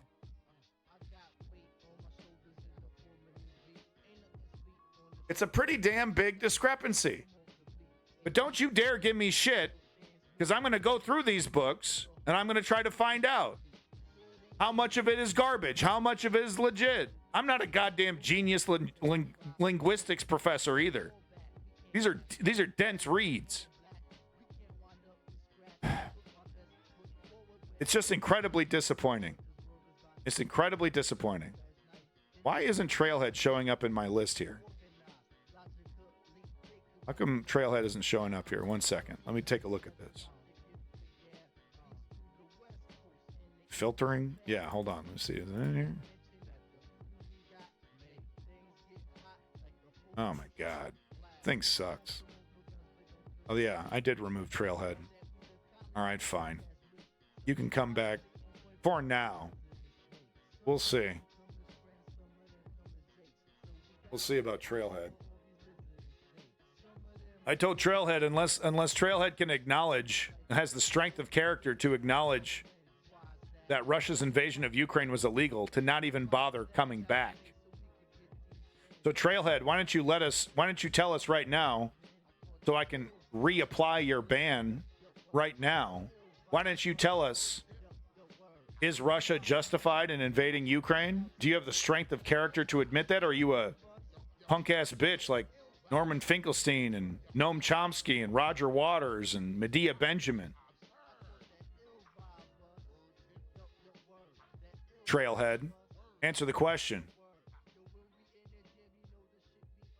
NATO fucked around and Russia has no right. Answer the question, Trailhead.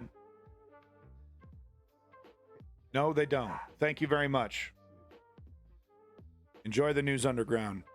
Moving on to the next last story pertaining to Ukraine. Wanted to point out that it's not just the United States sharpening their spears,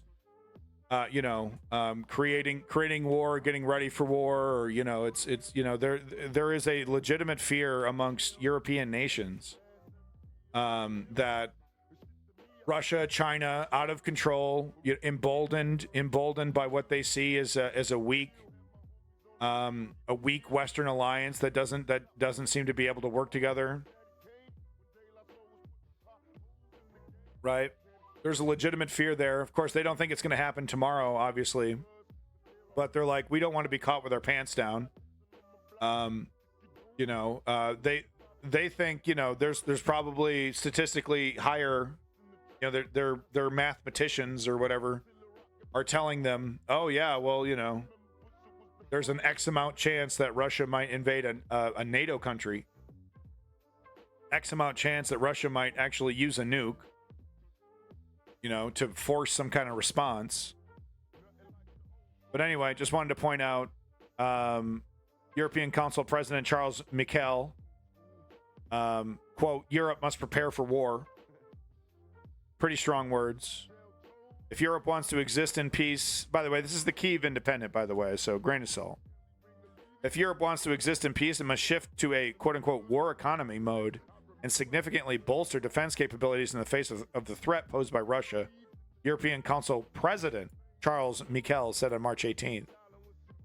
In an op-ed published in several European newspapers, Michel said U.S. support could no longer be taken for granted, and EU countries needed to be take responsibility for their own security as they grapple with the biggest security challenge since Second World War. Quote, if we do not get the EU's response right and do not give Ukraine enough support to stop Russia, we are next. We must therefore be defense ready and shift to a war economy mode, he wrote. So I don't, next, I don't know about that. Poland, I don't know about that. Belarusia, yeah. Moldova, you betcha. Georgia, yeah. after Ukraine, right? Poland, I don't think so. You know what I'm saying? But Putin over here winning the election 87%. Right? Not even trying to pretend to have a legitimate election. That's delusional dictator territory. That's frightening to me, right? It's a legitimization ceremony, ritual, legitimization ritual, really, that he feels is still necessary, but at the same time, any leader, dictator happy with 87%, that worries me. I don't know. It's just bro science. I'm pulling this out of my ass, but it just worries me that a leader that delusional is still, like, you know, in power. Russia is a serious military threat for our European continent and global security. If we do not get the EU's response right and do not give Ukraine enough support to stop Russia, we are next, he added. So that is, you know, if we want peace, we must prepare for war.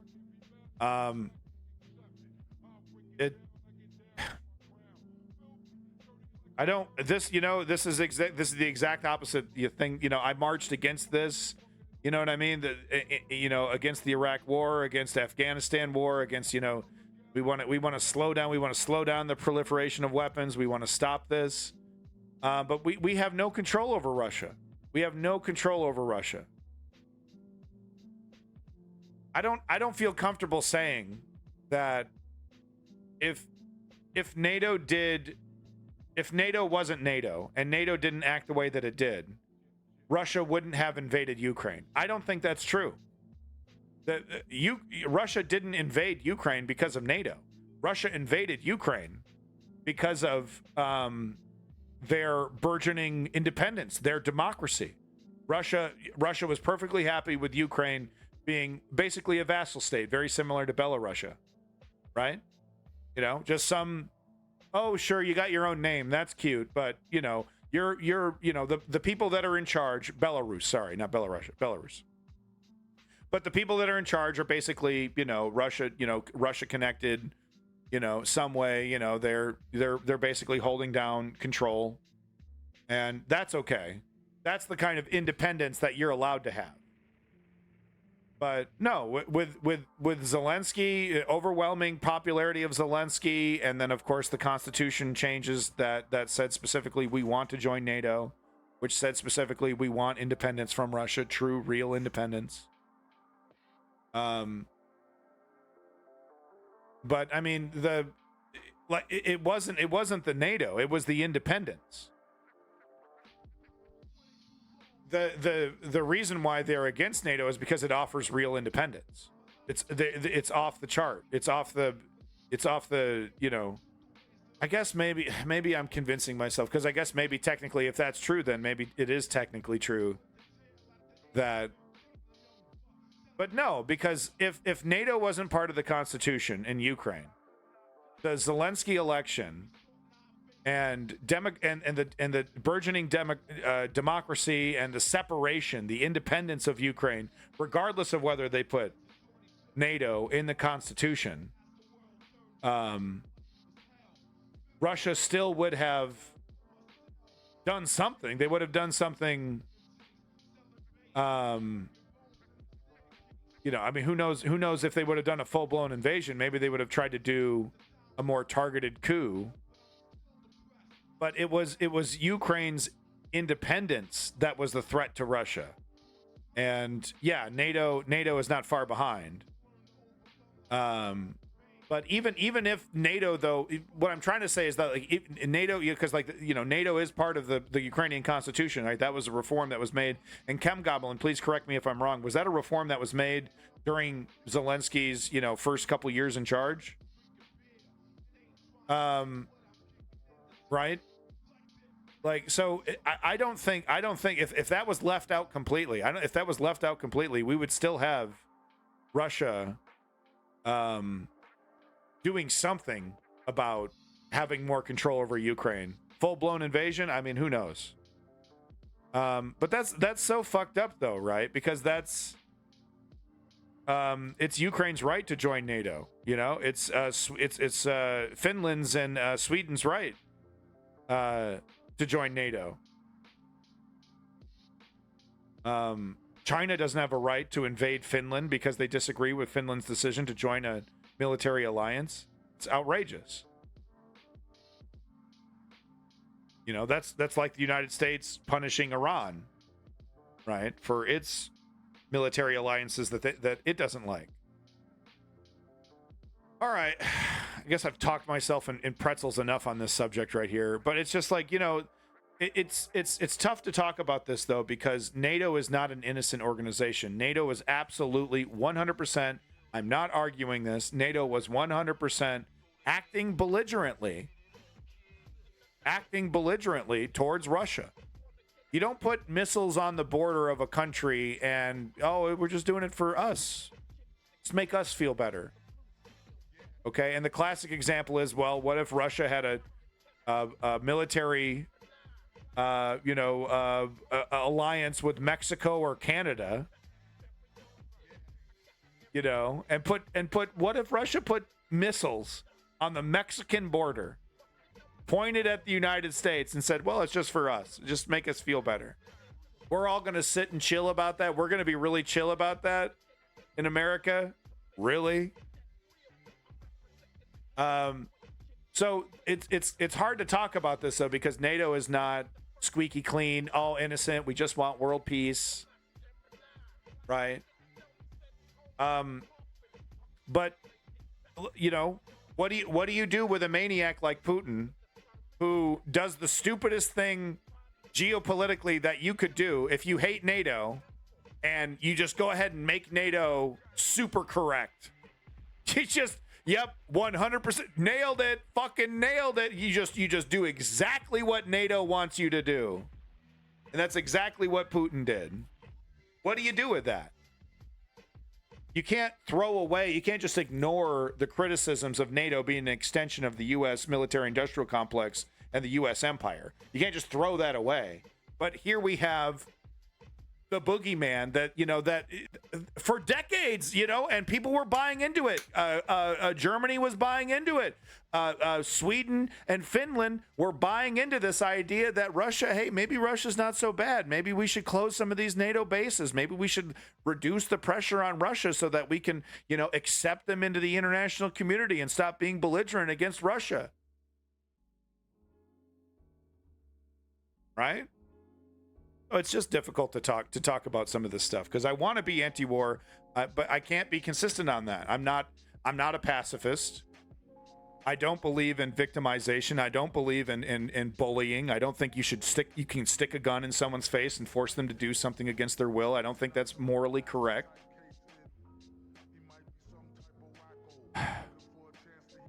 I want to do everything within my power to avoid war, but there's no avoiding this. It's, you know, like I said, what do you do with a character like Putin who brings it right to your front? You walks right up to your face and punches you.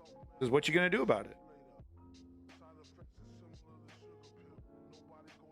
Woke Patriot there just giving us some knowledge about, I mean, I'm sure as a lefty you know, I don't know if you're a communist Woke Patriot, but you know, a deep lefty like Woke Patriot, you should be following, you would have been following NATO pretty closely the last couple decades. And it's so crazy to me, man, because this argument, it's like Russia never truly believed any of it.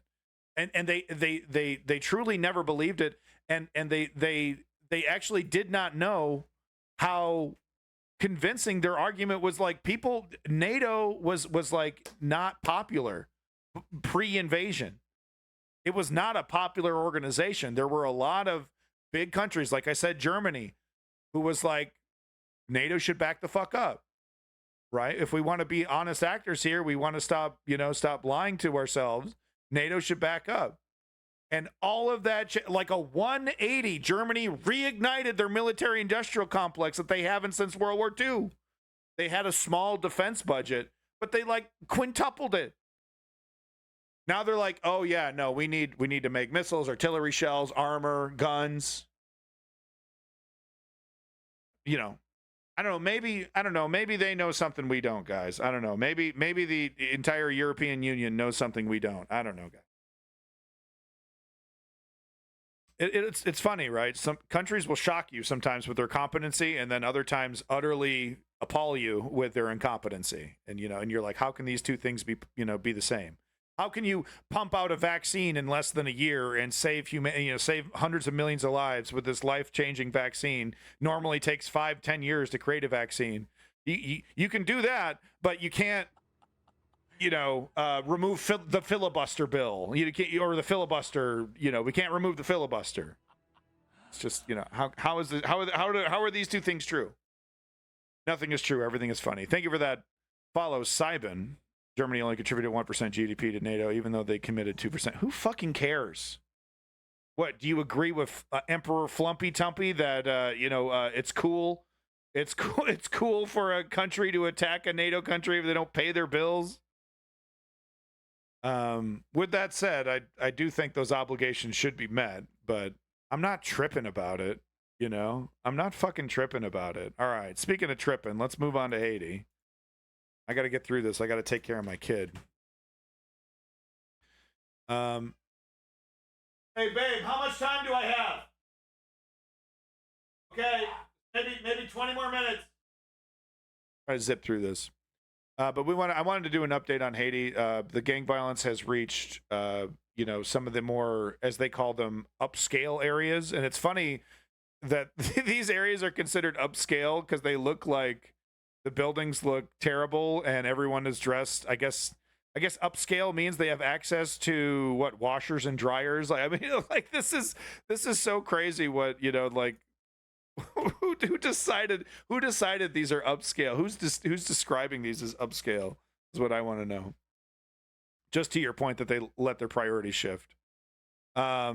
Sure. Yeah. Okay. Thank you, Trailhead. Yeah. You're just trying to make I'm just trying to say, there was a really growing consensus that NATO needs to be a much more honest actor pertaining to Russia if we're ever going to have this world peace. But people were still the world was still accepting this lie that NATO was a peaceful organization that wasn't belligerent and acting belligerent, was acting defensively. Everyone was buying that lie, whether they believed it or not.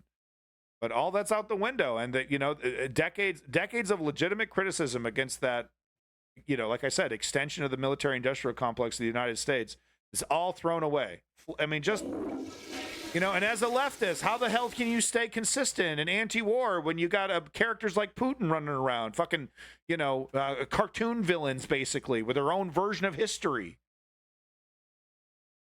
Not totally right, Dave. And then here comes, and this is the problem, right? Because then we got American exceptionalist libertarians like Davey over here, fully ready to take advantage of the situation and say, NATO was 100% retroactively correct in all of its actions. And it's like, no.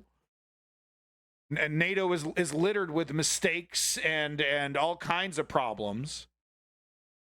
But there is a point to be made there that what was criticized as hyperbolic actions and unnecessary aggression was 100% correct.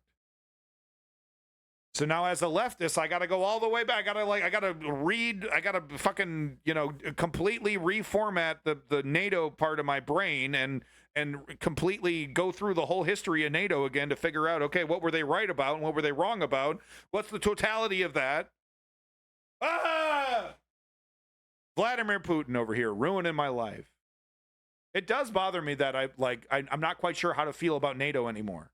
It does bother me, and I need to get in there. Am I going to cover Haiti at all? Yes, sorry. Here we go. Sorry. Haiti. But no, the gang attacks have reached upscale areas. I feel really bad for this woman. That's definitely crying because and there's a covered up dead body there. That's someone so these are these are barbecue gangs, right? They come in, shoot up the joint mercilessly. It's surprising though that I haven't seen much video. Get the blur ready. Sure. Oh, this poor guy.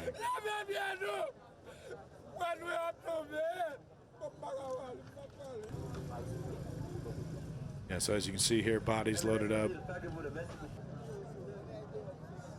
No, woke patriot. See, and that's incorrect as well. And you know, to defend Davey over here, woke patriot is incorrect as well. That, you know, oh well, if NATO was disbanded, then we wouldn't see.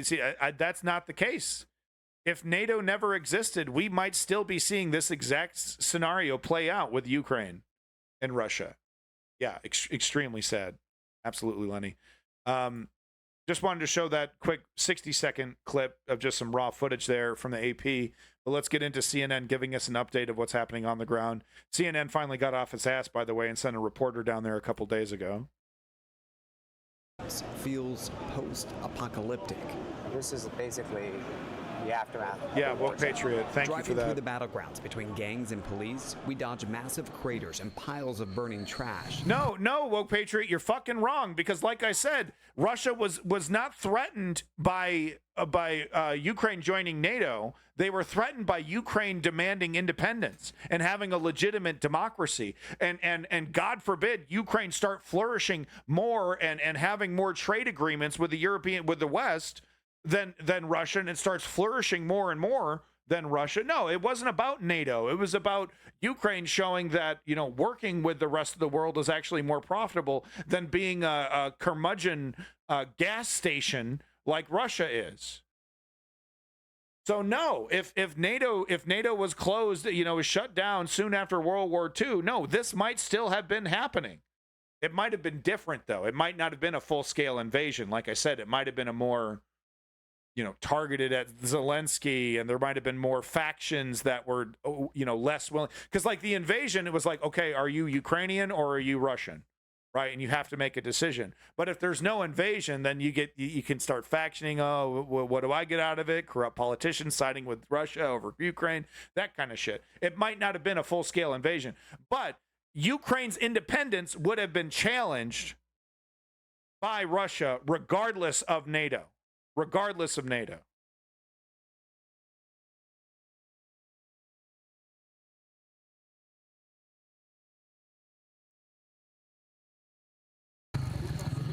The police controlled these roads leading to Haiti's international airport. For today, at least. It's been shut for weeks. Out front, checkpoints to search for suspected gang members, and an armored truck to keep watch. It sits beaten and battered. Sure, yeah, well, Patriot, yeah. Less than a month ago, we flew in and out on commercial flights here. Now, it's desolate. The country is in chaos, essentially held hostage by gangs eager to expand their reign of terror. Over the weekend, more businesses looted and cars stolen. Gangs leaving behind a scorched path of ruin. We're headed to one of the last remaining hospital trauma centers that's still functioning in Port-au-Prince. February 29th was probably the worst. As soon as we meet one of the doctors, a call comes in. Go ahead if you need to get it. A gunshot victim heading into surgery. He takes us to him. Most of those cases you know, woke patriot, just as much as, you know, you can't say without a doubt that a pro-peace, you know, anti, you know, imperialist, you know, all these wars and all these conflicts would have been prevented with that. You can't say that just as much as I can't say, you know, more wars would have happened if these wars didn't happen. You know what I mean? Like, you can't predict that. You know, it seems like we're always going to have a problem. I don't know. The problem is bad actors that don't want peace. There are bad actors that legitimately are not concerned with world peace or getting along, you know. They force us to defend ourselves, to use violence to defend ourselves. There's characters like that they'll always exist, seemingly. Here are gunshot victims from the gang violence. With the patient's family giving us permission, we go in as staff prepare to operate. We're told the 24-year-old truck driver was caught in the crossfire between police and gangs. The doctor is showing me here images that are very disturbing, but they show an entry wound of a bullet basically around the temple. Went right through. Caused damage to at least one eye. The doctor tells us the man's lost vision in both eyes. Terrible, man. Another bullet hit his arm. And so they will have to amputate his arm? Yes. Wow. We peer into the ICU. It's full. Are most of these gunshot victims? All of them. All of them are. She's in pain. She feels the pain in her leg. And so how did it happen? Where were you? Oh, poor thing. This old lady was shot. She was going to the market. Man. 86 years old. A 86 reminder, years old. no one is shielded from the violence that's gripped Haiti. It's like 15-year-olds with AK-47s just spraying bullets like you would, spray a water hose on during summer. Callously and carelessly. Capital in recent weeks. Police are exhausted. Jesus, look One at that. local commander telling me morale is broken and that the gangs have more money and resources than they Thank do. you, woke patriot. I Low agree on with that ammo, take. their squad cars out of gas.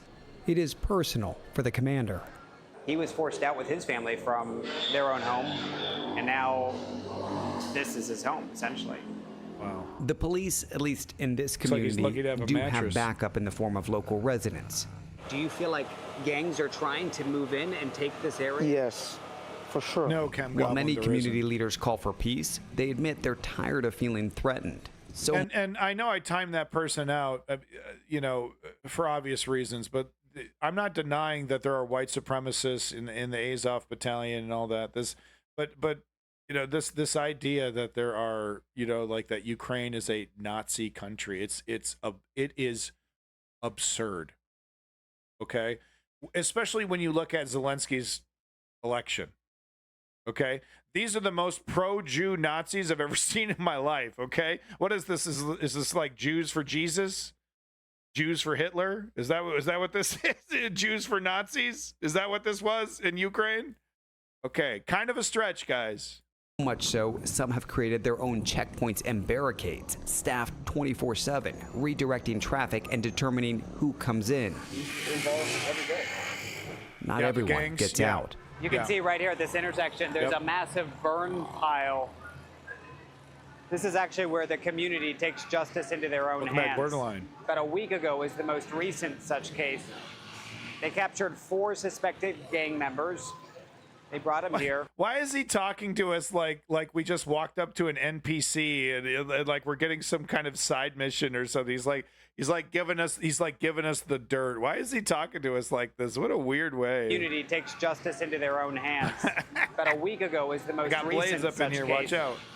They captured 4 Let me suspected give you the gang skinny members. adventurer. They brought him here, killed them with machetes, and set their bodies on fire. Davin. I agree with that. I agree with that The statement. gruesome vigilante acts recorded in part bit as a warning BS. to the gangs. But even amid utter turmoil, life moves forward. They wanna and be with part it, of that moments to alliance. celebrate.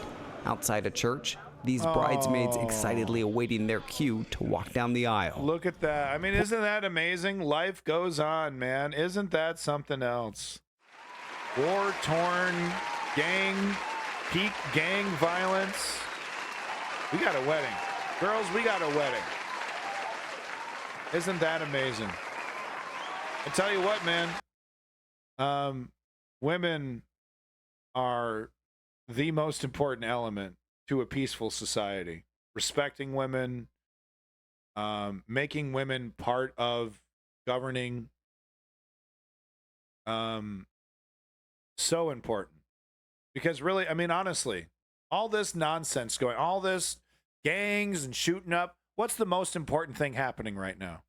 Really? What's this? The shit that's supposed to be happening. The peace and harmony that the government should be creating so that this can be happening all over the place. This is the most important thing happening in the country. These women have 100% the right priority. You see what I mean? You look like Crazy Dave from Plants vs. Zombies. Blah blah blah blah blah blah blah blah blah blah. Blah, blah, blah, blah, blah. Here's a new weapon. Blah blah blah. It's a blah blah blah blah. Here you go. I duct taped 2 plants together. I love that game. These bridesmaids excitedly gangs awaiting getting the their weapons? cue That's a good to question. walk I'm down not the sure. aisle. Port-au-Prince is a city now shattered by the relentless blasts of violence that have forced more than 300,000 of its residents out of their homes. Where are you staying here? Where's your home in this facility? Right up there? They take refuge in places like this school, classrooms turned dorm rooms, where more than 1,500 people cram in. So she's showing us this is adorable. all her stuff That's that her she's been stuff, able to bring. And this is where she is set up right now. Yeah, but they shouldn't be. In the Chem classroom Goblin. next They door, shouldn't be. we meet this woman. Her husband killed Especially since Ukraine is neither. by gang members. She and her 5-year-old, like many here, have been forced to move every few weeks. We're sleeping hungry. We're in misery, she tells me. We'd probably be better off dead than living this life. It's terrible to hear. Absolutely terrible to hear. Oh, pray for a day that this man's face isn't the first thing you see every damn time you turn on the news. Well, that is just incredibly depressing, and we'll be sure to be following up on that, on what's happening. But yeah, the commenter who pointed out that this is Lenny pointing out where the gangs are getting the weapons, but the commenter that pointed out that this is the gangs fighting for control. Looks like that's the case, and it looks like Barbecue is fully aware of that, and he Barbecue probably is the best setup for to fight against this, but who knows what'll happen? Who knows? So I do not have time to cover all of this Gaza news here, so I'm actually just going to leave this Gaza stuff to tomorrow because I have to go take care of the. I know. We all wanted it. We all wanted to just be really just enraptured and talk about the absolutely terrible state. Should the U.S. government intervene? That's that's a very good question, Trailhead. Thank you for asking that about Haiti. It's like look at the intervention track record for the United States. We always go in with not enough. We go in half-cocked. We go in not prepared to speak to the natives, native language, hearts and minds. The Hearts and Minds campaign is anemic at best. There's no follow-through. We get our dick halfway in there, and then we just don't do nothing like Afghanistan. Like Vietnam, and then the pathetic state of Ukraine when we're handed a discount bargain basement, kick Russia's ass on a discount and not get a single American soldier killed in the process on a silver platter, and we can't even do the number one thing that America is best at, which is making and distributing weapons. We can't find a way to do that for Ukraine. So it's like, ideally, in a perfect, America technically has the resources, technically has the geniuses, the statesmen, the negotiators and mediators and politicians and technocrats that could do something to really create a burgeoning democracy in Haiti. Sure, technically,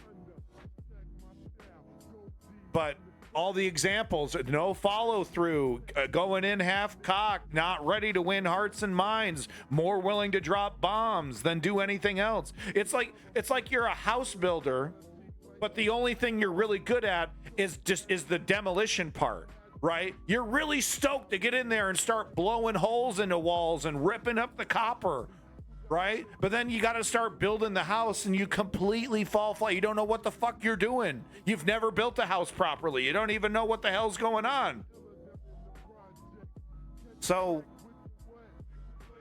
yeah, I wish the U.S., I wish the West was competent enough to kick out of their colonial history, to actually be effective in helping the Haitian people. But right now, Joe Biden, Donald Trump helping the Haitian people, they couldn't help themselves at a fucking drive-through. You know what I mean? Yes, Trailhead. We should take in as many refugees as possible. But just like with Afghanistan, just like with Gaza, just like with any other country that is, deserves a break, even though there's unbelievable amounts of space in the middle of America, we should take as many refugees as they're willing to give us. Make this country amazing. Do you know how patriotic a migrant coming from another country that's given a job and an opportunity and a house and a better life? Do you know how patriotic that person is for the country that that let them in? I'm talking super patriots, dude. This whole idea, they come in here and they force us to talk their language, and they force us their culture. No. I mean, sure, that's some of the case with some zealots and some bigots, but no. In my observation, immigrants are some of the most patriotic people, in the countries that they immigrated to. They love that country. They gave up everything to come here.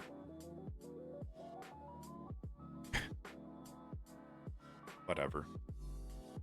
Folks, I hope you enjoyed this news flash, News Underground. I am Abandoned Nihilism. I'd like to give big props to Woke Patriot, Trailhead, Davey, Tim Goblin, Davin, Bob Killer, who said I looked like Bob from Plants vs. Zombies. Okay, I didn't notice that before. Welcome back, Ponder Monkey. Sorry you came here at the end. Some people took everything to come. Yeah, everything, man. But the family I married into is a Chinese immigrants, and let me tell you, dude, they got nothing but hate for the Chinese Communist Party that destroyed their family and forced them to leave. They love America. Homeboy's a Trump supporter. He's a Chinese immigrant, right? He's a Trump guy, because he's an old man, right? The big props to Borderline Feline. Once again, Libertarian Davey, thank you for coming in. Props to Father Dari. Thank you for coming back in. Fuck you, Sybin. Big props to your boy Lenny. Make sure you're liking and subscribing, Lenny. Hey, all those lurkers out there. If you want another great show in the morning to watch, make sure you check out Lenny. Give that guy a follow. Also, Chrono Stampede. I think I saw... No, Clutch Cargo. Clutch Cargo in here. Big props to Clutch Cargo. Thank you, Clutch. Thank you, Ribbons. I see you, Ribbons. Thank you. Stickers... Thank you, Stickers. Advise you to change your name. I don't really like it. Anoke Life. Thank you, Anoke Life. Appreciate it. Thank you for coming back. Big props to you. Big props to Davin once again. Hey, the big room. Thank you, Rob MQ. Thank you, Rob MQ. Big props to Rob MQ. Student Debt. Student Debt. It was good to see you. Thank you, Student Debt, for coming back. Big props to you. No problem, Borderline Feline. Thank you. 2 hours of news, 2 hours, 20 minutes. People go to America illegally event trying to vote in a federal fucking election. Exactly, Davin. All the fear mongering is so totally ridiculous. We have, people dying to work hard, dying to work at Burger King, dying to work that McDonald's greeter job, right? And we're like, and just, they're just trying to take all of our good jobs away. And I'm not saying, migrants and immigrants aren't capable of more. They're capable of much more. I'm just saying, it's a golden opportunity from a purely capitalistic perspective. It is a golden opportunity that we're just shitting on, You think Jeff Bezos should be like, I'm going to literally change the lives of 100,000 Haitian people. And I'm going to ship them. I'm going to take them in, right? I'm working with the US government to take in 100,000 Haitian migrants to work at Amazon warehouses across the nation. I mean, do you know what that would do to it would hurt wages. It would actually really hurt a lot of middle class people that are making, because the wages would go down because, Haitian migrants would be able to get paid less. I'm just saying, you could go full blown destructive capitalism with these people, but they don't. No, they decide racism's the best thing. The neoliberals, the left, they've given up on ideas. Racism. Best we can do is racism. Fall in right into that heritage fund, right wing. They're rapists. They're bringing in fentanyl. That's what Morning Joe says. They're bringing in fentanyl. It's like we can't even properly exploit these people. We're so fucking pathetic nowadays. What are we? It's like we've already given up, man. It's like, well, the Trumps have already won. The authoritarians have already won. Whatever. Just fuck us up, dog. If I have to be the last human being on Earth to fight against this mentality, so be it. I am abandoned nihilism. This is the News Underground, and God damn it, it's that 3-step program to create political change. Step 1, inform yourself. Step 2, join a political organization. And step 3, put in the work. Take your excuses to the fucking trash, because I don't want to hear them. Thank you for being here. We'll see you next time. Probably tomorrow.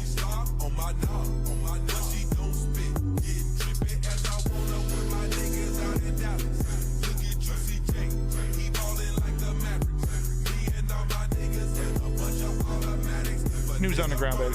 See you next time. Whip it.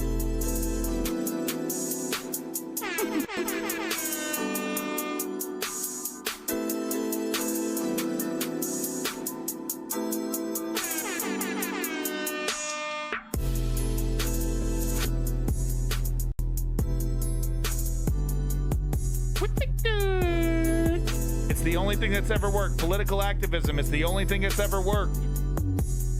Stop trying to Jenny Craig your way to a political revolution. Stop trying to motherfucking exercise, buy an exercise bike to get to your political revolution. You got to eat right. You got to exercise to get skinny. The only way to create political change is to engage in political activism. Period. Get your ass out there and do it. Fun's over. Get to work. Bye. Love you. Bye. Bye. Bye.